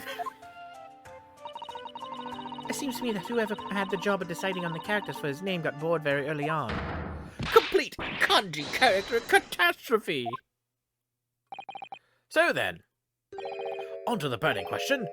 What about me? How do you write my name? Sorry? Herlock Sholmes, my dear fellow! There must be Japanese characters for my name. Oh dear. I am sorry, Mr. Sholmes, but none exist that I'm aware of. What? Really nothing to you Japanese? In that case, it is a matter of paramount importance. You must construct my name in kanji at once. Oh, well, we could use a kanji that's pronounced so to start with, and then use one more to give so. Oh, perhaps. I think that would be about right, Mr. Sholmes. But that's almost the same as Sao, isn't it? Yes, you employed the dreaded O. I don't want people to confuse me with an old man who died centuries ago. I'm sure the world's greatest literary figure would rather not be confused with you either. Well, the world's greatest detective is still youthful and full of vigor. So how about so handsome? Oh, yes, that sounds wonderful. I'm sure everyone will be calling you that in 100 years from now. She said that with a straight face. What about me, then? Iris. Perhaps, Ahime, since the second character doesn't seem to matter. Ahime? Oh yes, Princess of Love. That's an adorable name for you, Iris. Stop, please! With a name like that, Mr. Mori is likely to turn up at any moment and rationally declare, I love you! This Mori-san's become quite a character, it's just like he sounds mind. And you, Mr. Naruhodo, might I venture Kurobozu as a fitting name for you, as in the Dark Monk? Oh, that's very good. It describes you perfectly, Bruno. So you think I'll be wearing a black varsity uniform for the rest of my days, do you? But Mr. Naruto already has a Japanese name. I don't believe he needs another. Well, anyway, we were talking about your life here in London, weren't we, Mr. Natsume? Let's get out and have fun. Landlady said as much to me too, Mrs. Garradeb. But it wasn't fun at all. It was frightful. Whatever do you mean? A cycle incident! Oh, we get an explanation on the bicycle? No way! An incident on a bicycle? Oh, yes, come to think of it. I thought this was going to be explained in the second game. It's explained here? There's an old bicycle park just outside, isn't there? It's in a sorry state, though. I tried to say no to her, but she insisted I took it for a ride. Perhaps my pronunciation was wrong. So I took my life in my hands and attempted to ride the steel spiderweb stallion to a nearby park. I really don't think there's anything wrong with you, but I really don't think there's anything wrong with your pronunciation, Mr. Natsume. Joan Garradeb just isn't the kind of woman to take no for an answer. If you're going to die, you might as well die in beautiful surroundings. So the park was my first thought.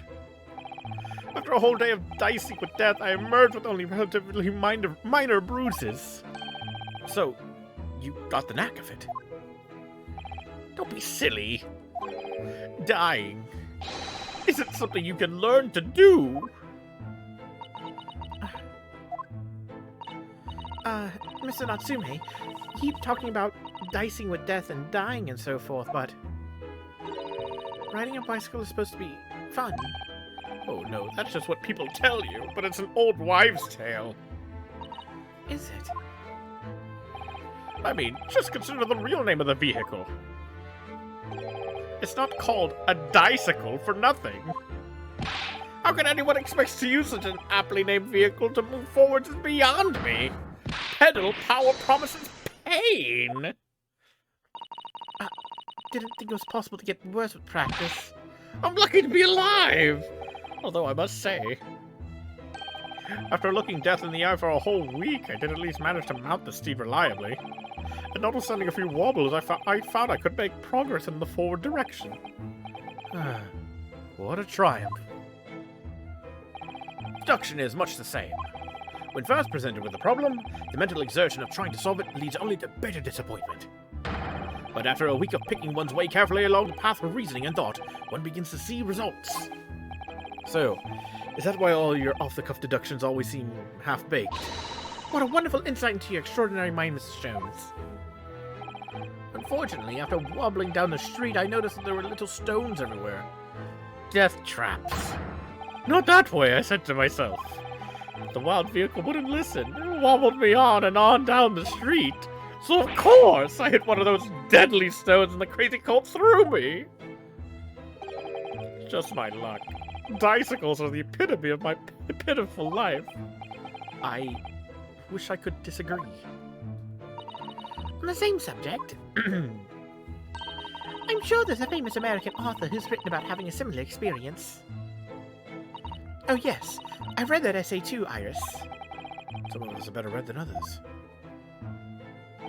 Well, no more bicycles for me. Oh, Mr. Natsume, at least you have an interesting anecdote to take with you back to Japan, if nothing else. You always manage to put a positive spin on things, don't you, Mr. Sato? Personally, I haven't mounted a bicycle for some time. No, me neither. That's good. So how about a jaunt? We shall all ride out together. Huh? That sounds great. I'll put behind Mr. Sato. But the sun is going down. It'll be pitch black before long. London street lamps are very bright, you know, and the fog isn't too thick today. And my beloved ride is all bent out of shape. My dear fellow, you're bound to topple the vehicle anyway. It's fitting that's already bent out of shape. Be settled then. Come along, Mr. Natsume. Shall we go?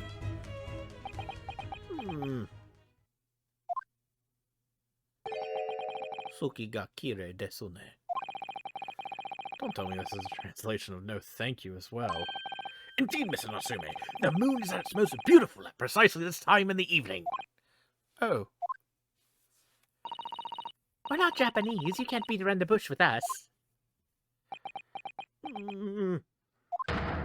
What a weird and wonderful world!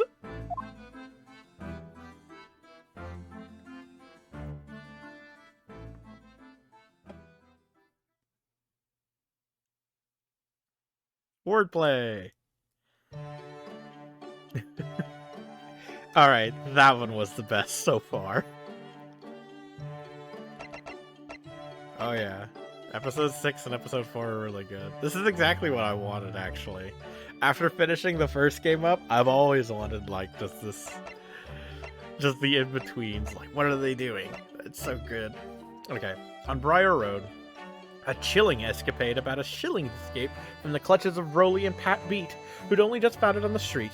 Gina the Pickpocket is the obvious suspect, but Ryunosuke, Sholmes, and Iris happen to be passing, and the plot quickly thickens.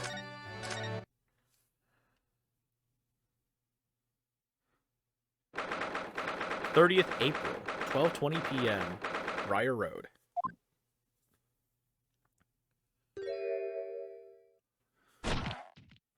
Oh God. Sir! Constable Roly Beat reporting for duty. Thanks to the good officers of Lord Van Zeeks, I'm back on my beat here in the capital, doing my best for the good cities of London, sir! Ah, my Roly, back in his Bobby's uniform. You couldn't look any more handsome if you tried. Oh, my love, you say the sweetest things. Oh, Pat. Oh, Roly. To us, Lord Van Zeeks isn't the Reaper of the Bailey at all. Oh no, of course not. He's the patron saint of Bobby's. The patron saint. Oh yes, Pat, you're so right, my darling. Keeping us in pocket he is. On my first day back on the job, what did I find in the gutter? A shilling, my love! A whole shilling! Oh, Roly, I always believed in you. I always knew one day you'd find some big small change. Just that shilling. I could buy you a cheap bunch containing a single flower, my sugar. A single flower? Oh, how romantic. But I'm so sorry, Pat. Only moments ago, that shilling disappeared. Disappeared? But how, my love? How? I think maybe... No, I'm sure. It was this girl. Sir, you swiped my precious shilling, didn't you? You cheeky little diver. Blimey. You took your time getting around to me, didn't you? I thought that lovey-dovey stuff weren't ever gonna end. So, shilling, you say? Lifted from your word. Nothing about it. There's the evidence, huh? Right there. The evidence is dancing around the back of your hand, young lady. You stole it from me. You lifted it from my pocket just now. You've got a nerve stealing from a bobby. Cobblers, this coin's mine. How could you know anyway? How could you know if it was just taken just now or not? Dear me. You don't get it, do you? We've only got a penny to our name, so that coin felt as heavy to me as a bar of gold. Huh? I'm telling you, the moment it left my pocket, I knew. I felt myself get a good few pounds lighter. Ah! Yup, that coin's got my blood, sweat, and tears all over it.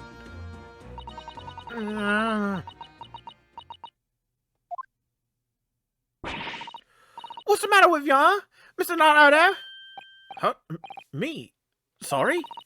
Lady's in trouble. True gent's supposed to be there to help. Straight away, not an hour later. This isn't my fault. I haven't stolen anything. And what about you, huh, Sholmes? Thought you were supposed to be a great detective. Dear me, Mr. Strahd. It's very cold outside today. Ugh. I think I'm picking up something of a cold. You took your time getting around to me, didn't you? I thought that long dispute was never going to end. He only said give us a minute when we spotted you over the road and said hello. That was 10 minutes ago, Ginny. We've just been standing here listening to you quarrel with this Bobby. To beg your pardon, madam. We shouldn't be troubling the public police business. That shilling belongs to us, doesn't it, Roly? Of course it does, my love. Just for you and me, my darling. This is supposed to be a nice stroll with Iris and Mr. Sholmes before afternoon tea. Why did I run into another fiasco on Briar Road? I don't really see how we could be of any help, Gina. There's no way of knowing who the coin really belongs to if it was just dropped in the gutter. I wouldn't be so sure of that, Runo. What? I have a feeling I might know the answer to the question of whose coin that is. Ah, my bright young fellow lodger. Let us hear your deduction. Well, there's actually a reason why I suggested a stroll down by a road. Oh? What reason? You see, I was here yesterday and, well, I dropped a little something. So I wanted to come and look for it while enjoying an afternoon stroll. Wait, you dropped something? You don't mean... It was the pocket money that Hurley gave me. What's this, Iris? You dropped that, did you? I'm sorry. I went to the market on Lime Street yesterday to pick up some herbs, you see. But on the way, I must have dropped it. The 1 shilling coin you gave me. Oh. A 1 bob bit? Yes, and when I thought back over the route I took, I realized I must have dropped it here. Constable, you haven't seen it, have you? It's all my pocket money, and now it's gone.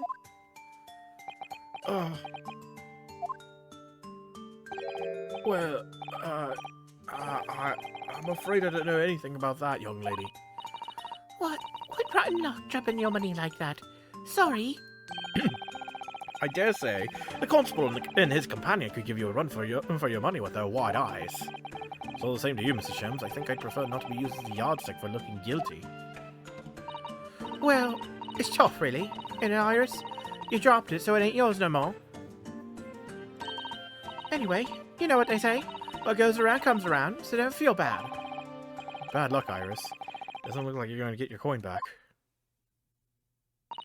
Oh, I can't believe I've lost it. Straight after Hurley gave it to me as well. Yes, regrettable indeed. I seem to recall that particular coin was rather significant. What do you mean, significant? To be specific, it was especially significant to you, Bruno. Significant to me? You don't mean... It was a coin from last night's wager. The very same, my dear fellow. What's this, then? What wager? It was a game of poker. A duel between Hurley and Runo. Poker? What, that tricky card game, you mean? As a lawyer, I have the perfect poker face. You'll never be able to tell what I'm thinking, said he. But depriving Mr. Naruhodo of his entire fortune was even easier than finding that missing thoroughbred. Ah, so infuriating. Reliving it now still makes me grit my teeth. Sorry, Iris, I had every intention of paying you back the money I owe you. But you have to wait, I'm afraid. Yes, I know. Don't worry, next month is fine. Let me guess, Odo. Your owe fortune. It was 1 whole shilling. My entire monthly stipend. I lost all of it. I handed it over to Mr. Sholmes. I gritted my teeth so hard my gums started to bleed. Please, Runo, don't exaggerate. It's a horrible image. What about a lawyer who borrows money from a 10-year-old girl? Now that's a horrible image. Why do I feel like my reputation with this couple has just fallen through the floor? There are a few things more invigorating than taking a man for all he's worth. Don't be so pleased with yourself, Hurley. It's not as if Runo ever had a chance of winning. Wait. What? What do you mean by that? Well, using that special ink I developed, anyone could. Thank you, Iris. That will do. I'm sure this conversation is proving very dull for everyone. What's done is done. The game is over now. There's no point crying over spilt milk. Special ink, you say? Well, sir, that sounds like the sort of risky business that's right up my alley. Oh, Rowley, I love your dauntless spirit. You laugh in the face of danger. Come on, Iris, spill it. What's this special ink about, huh? Ah, well, it's what's sometimes called invisible ink. All you have to do is write the suit and number on the reverse side of every card. Oh my god! And with the aid of some special glasses, the whole game is laid bare to you. Wait, you were wearing glasses last night, weren't you, Mr. Sholmes? You said something along the lines of, my eyesight appears to have suddenly worsened. And the moment you failed to question that as old was the moment I knew I had won the game. Mind games, was it? Trying to throw me off with your eccentric ways? So you're telling me Sholmes could have seen every call what Odo had? What? But that's not mind games, that's blatant cheating! My dear fellow, what an accusation! Would you honestly consider me a cheat? Please, I prefer trickster. Whatever you call it, the game doesn't count now. Understand, Mr. Sholmes? Dear me. Well, out of respect for the bad grace with which you take defeat, allow me to return your shilling. Did you hear that, Gina? So give it here. Huh? Leave me out of this! This here 1 bob bit was mine from the start, no question. No, sir, that 1 bob bit was lifted from this here Bobby's pocket only a few minutes ago. So you keep saying. Come on then, where's the evidence? Uh-huh. The law, right? It's all about evidence. I know my stuff. You see, Mr. Naruhodo, use a trite excuse in court, and others will parrot it. Only whenever I do say that in court, it isn't as a trite excuse, you know. As I said, sir, that coin's got my blood, sweat, and tears all over it. That's right, it has. Rowley's blood, sweat, and tears are the evidence. Blood, you say? In that case, it's time for this. Oh god, oh, I got text message.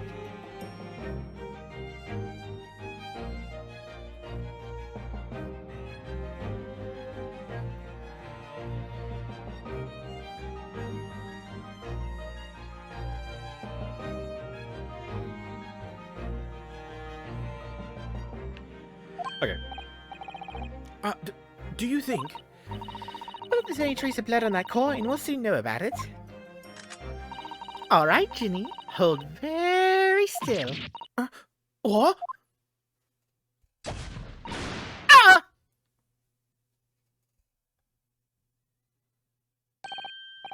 Look at that. See that on the coin? It's clearly changed color. In other words, there is blood on this coin. Once again, as I said, sir, that would be my blood, sweat, and tears. Oh, wait. I've seen this blood turn that colour before. Yes, I know whose it is. I know whose coin it is. What? The rightful owner of this blood-stained shilling is... Runo! Huh? Me? And from the appearance of the blood, I would say it is quite fresh, left within the last 24 hours. Within the last... then in that case... So, this is the coin what Sholmes Adolf Odo last night in the poker game. Oh, Runo, do you mean you really did make your gums bleed? I told you, I was so infuriated to lose. I had to grit my teeth as I handed over the money. Blimey. As odd up as me by the sound of it. I thought you had a proper job. Come on, Gina, just hand it over, would you? The shilling. That's rightfully mine. Fine, alright then. Just stop your bleeding staring.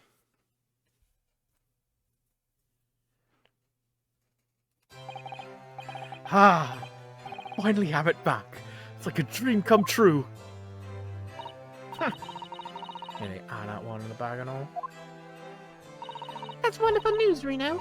I'm so happy for you. Now then, as you promised, I'd like my money back, please. The shilling I lent you before. You did say that you'd pay it back out of this month's pocket money, didn't you? Yes. Well then, I suppose. My dear fellow, do be kind to your gums. Looks like that shilling was always destined to be taken from you, sir. For some reason, the phrase serves you right is floating around in my head.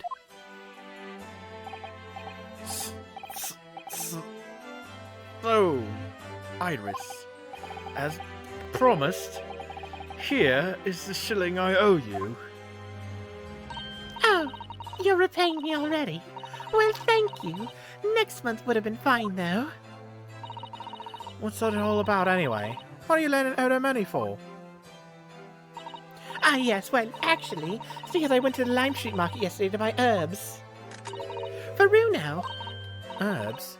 For Odo? Yes, the tea Mr. Sato left behind is top-quality Gyokuro tea, but it's just so bitter. So when Iris suggested mixing it with some herbs to make it more palatable, I asked her to buy me some. That's right. We made a special Japanese herbal tea with the leftover Gyokuro. I'm going to call it Susie's Special Blend. I do hope you all try it. The excruciating bitterness clings to the throat. You persuade the bright green gloop to leave the cup. Why, it sounds quite delicious. Yeah, right.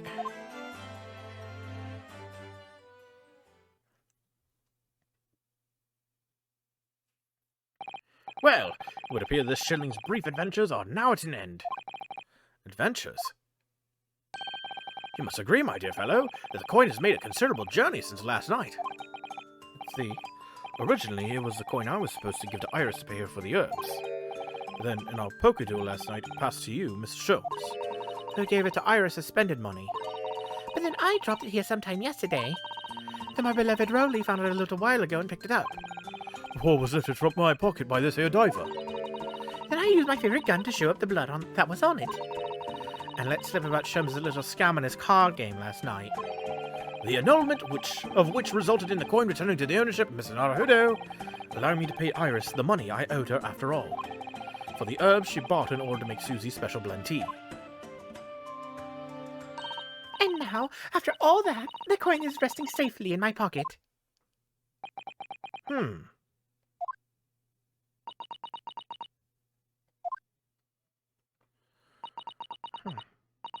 Yeah, you're right. That was an adventure. What are we supposed to take away from it, huh? This 1 shilling coin belongs to Iris and Iris alone, I think.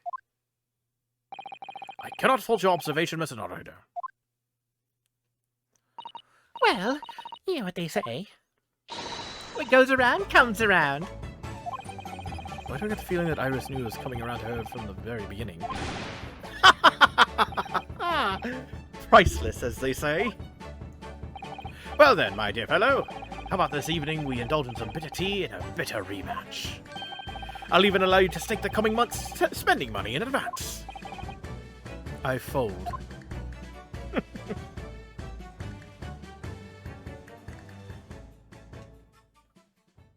All right, one more episode then.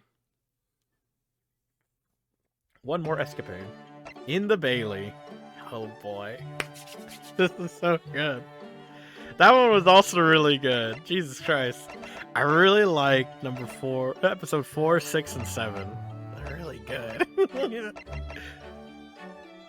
Especially number 6. That was just like a cute little lesson on Japanese. And what they mean. Like how they use Suki and Suki. That's such an interesting use of wordplay. Oh man, I love this. Episode 8, In the Bailey. This escapade takes place in the Old Bailey courtroom where the defendant is none other than Sholmes himself, and the charge is a most mysterious murder. Ryunosuke naturally advocates for the defense against the unflappable Reaper, Lord Van Zeeks, but Sholmes' testimony calls the true culprit of the crime into question. Includes spoilers about the first game story. In we go! Date unknown. The Old Bailey courtroom.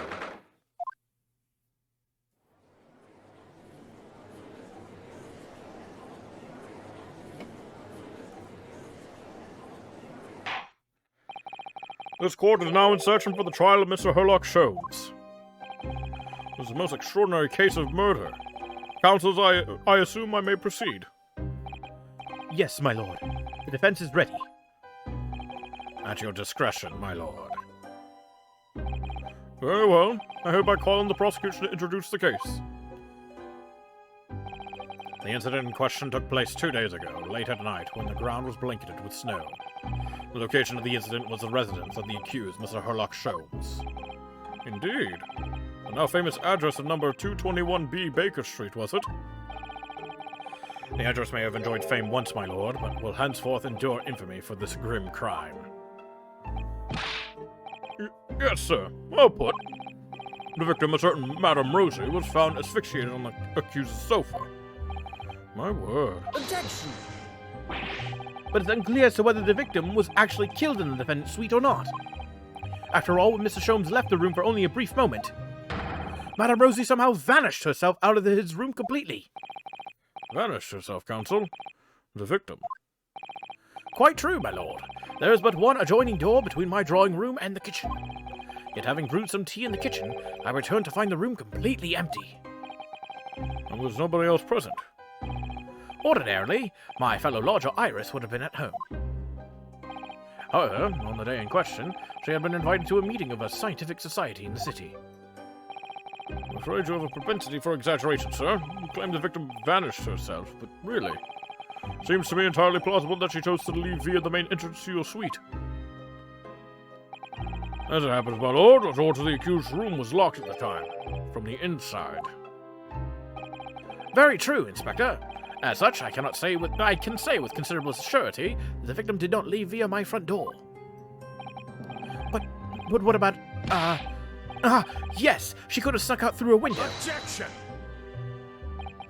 The windows in the room were not locked, it's true, and the victim had the opportunity. However, there was snow all around the building outside. Not a patch of it had been disturbed.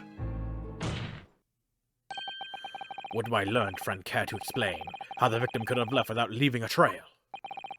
Well, the victim, Madame Rosie, somehow vanished from the scene before she was killed.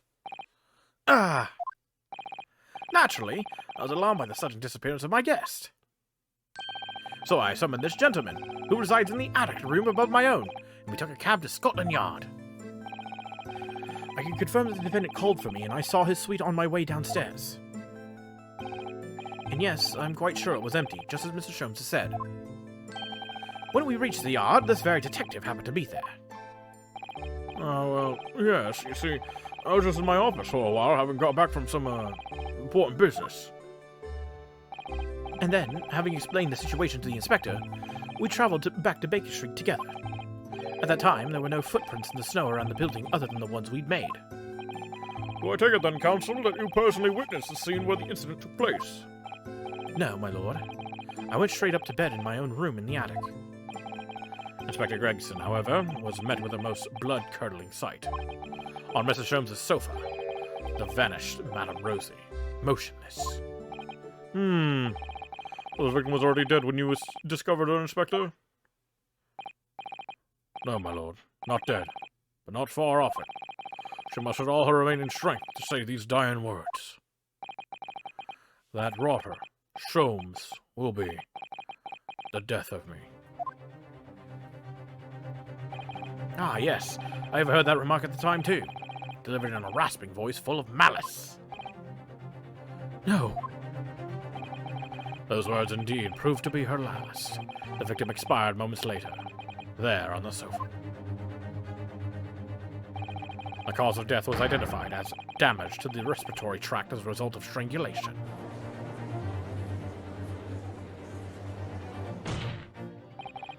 Pray, does the accused dare to contest the inspector's account?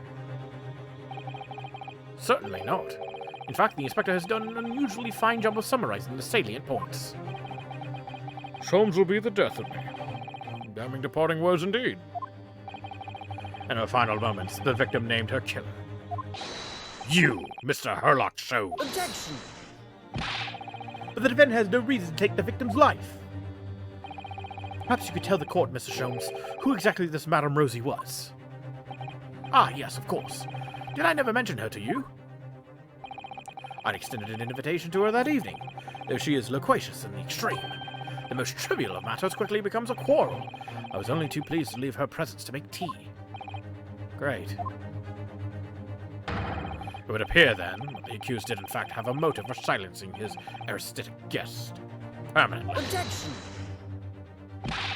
Putting that tenuous motive aside, what about the other mysteries surrounding the case? I'm inclined to agree with the defense. There remain a number of inscrutable details. The victim's alleged disappearance and subsequent reappearance, leaving no trail of footprints, for example. That's right. The crime described by the prosecution could never have happened. Yet the victim named the accused in her dying breath. Seems to me that my learned friend has overlooked a significant detail here. Nonsense! What have I overlooked? The man in the dock, the so-called great detective, all too frequently makes the following bold claim. There is no crime beyond the realms of possibility, no mystery beyond my powers of reasoning. Ah! So, Mr. Sholmes, you will have no difficulty in explaining how the crime thus described could have taken place. Therefore, I propose a toast to the great detective upholding his name. But of course, were I to put my mind to the matter, the crime would immediately appear to all present to be entirely feasible. Please, Mrs. Sholmes, whose side are you on? All you need to say is, no, even I can't think of a way that a crime like that could have been committed. Let the accused's admission be noted by the court. Though the crime may appear impossible to us mortals of inferior mental capacity, this man alone claims to know exactly how it was done. Hold it! Now hold on, that's a very fragile argument. Thank you, counsels. I believe I've heard more than enough to proceed with my adjudication. The accused great detective did in some inscrutable manner willfully murder the victim, Madame Rosie. I therefore find the defendant guilty. Let this man be taken from this courtroom and, in some equally inscrutable manner be sanctioned for his crimes. Court is adjourned. Hold it!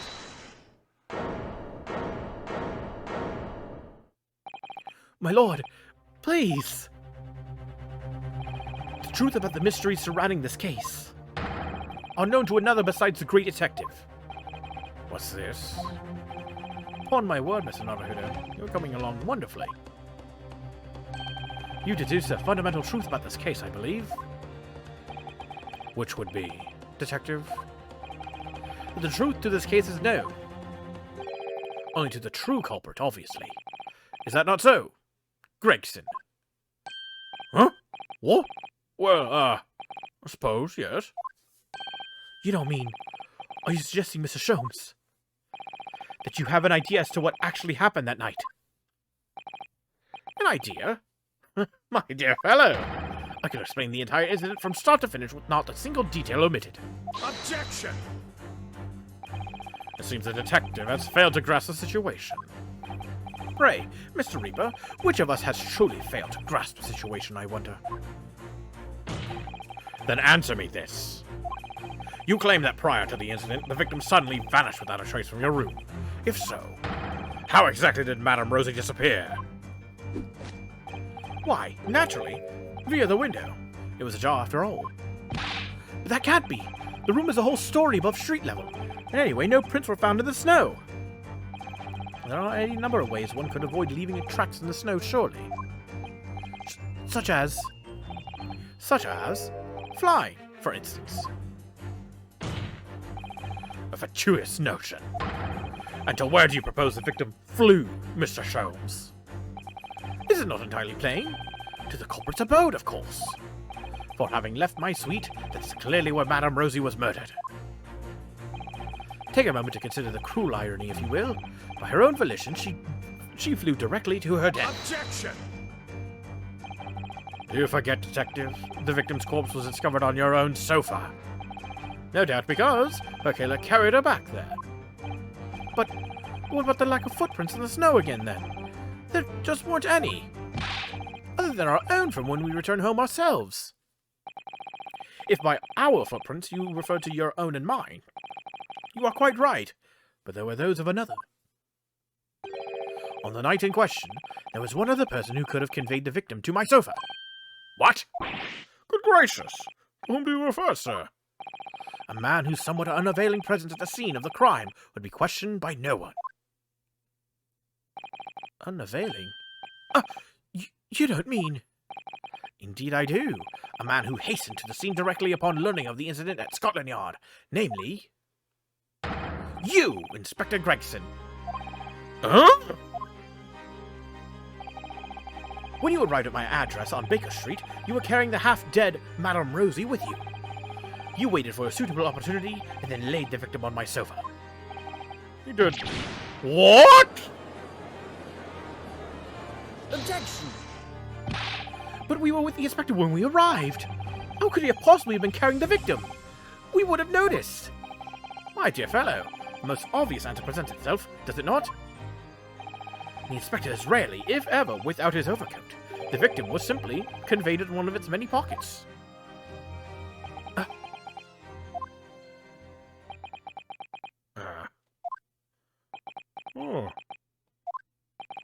I fail to see what makes this detective great, but I can say one thing with great certainty.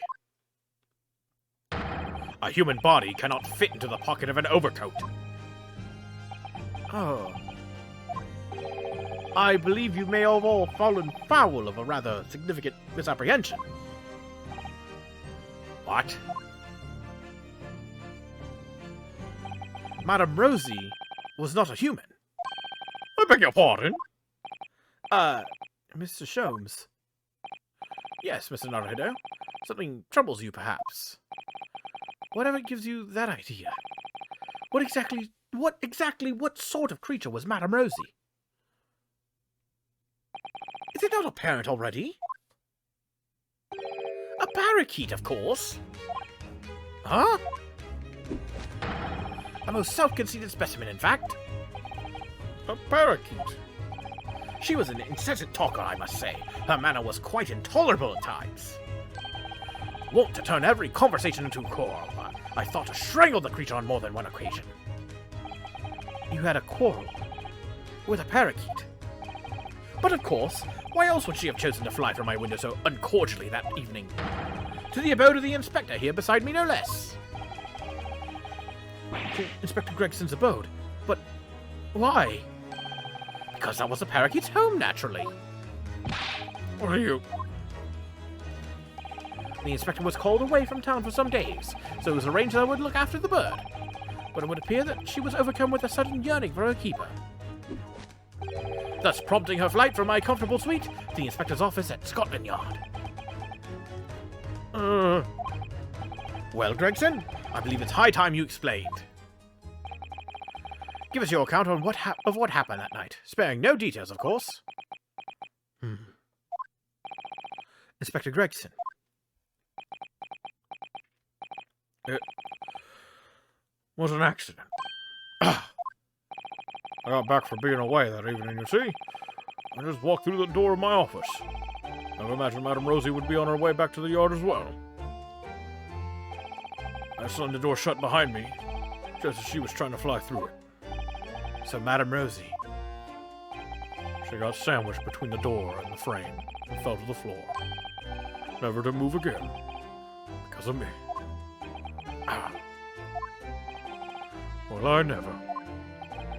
I had to do something, just when I was trying to think of a plan. You fellas arrived talking about some incident in Baker Street. And I had Madame Rosie in a hurry.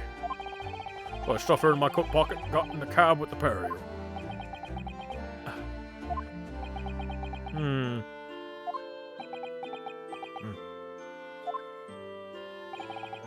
What could possibly have motivated you to behave in such a manner, Inspector?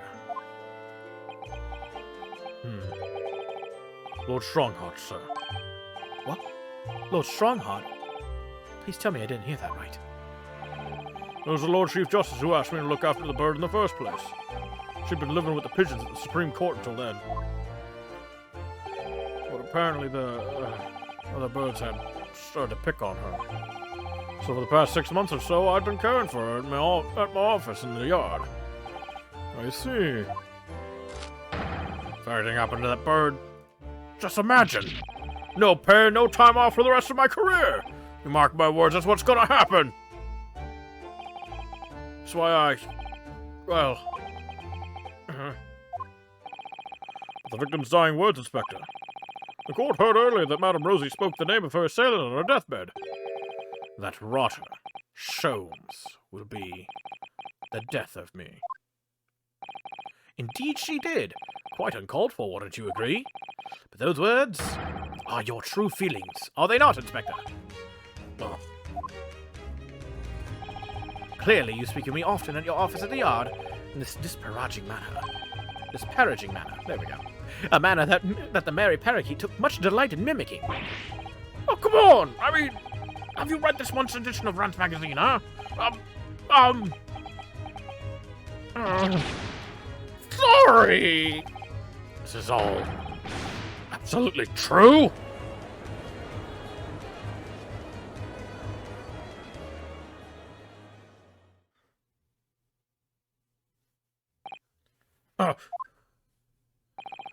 Something wrong, Lord Van Zeeks? No. Nothing.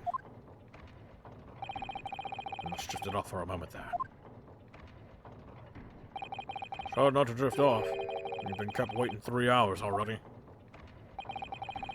What if I manage to meet Lord Strongheart at all today?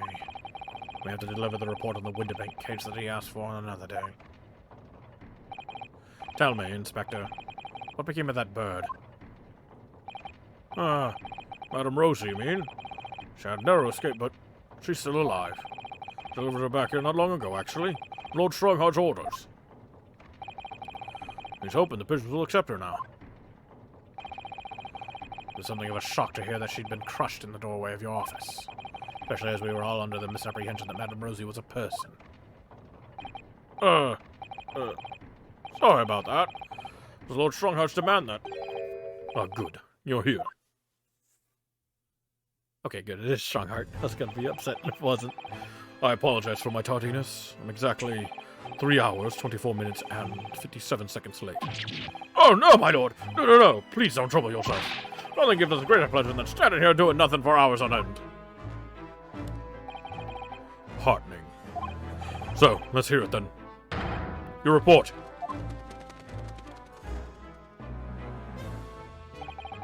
The Winterbank trial is concluded. This is far from over. Seems that dark Far Eastern lawyer and I have some shared destiny. We will meet again, that I have no doubt. See that, Lord Van Zeeks? Did you? Madame Rosie went flying off among the pigeons there, happy as Larry she was. Really, Inspector? You must be relieved.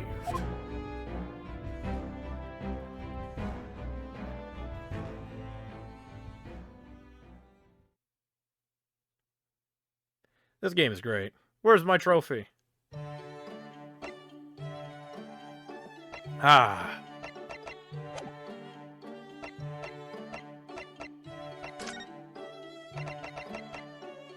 Ace Aficionado for completion of all the extra escapade adventures.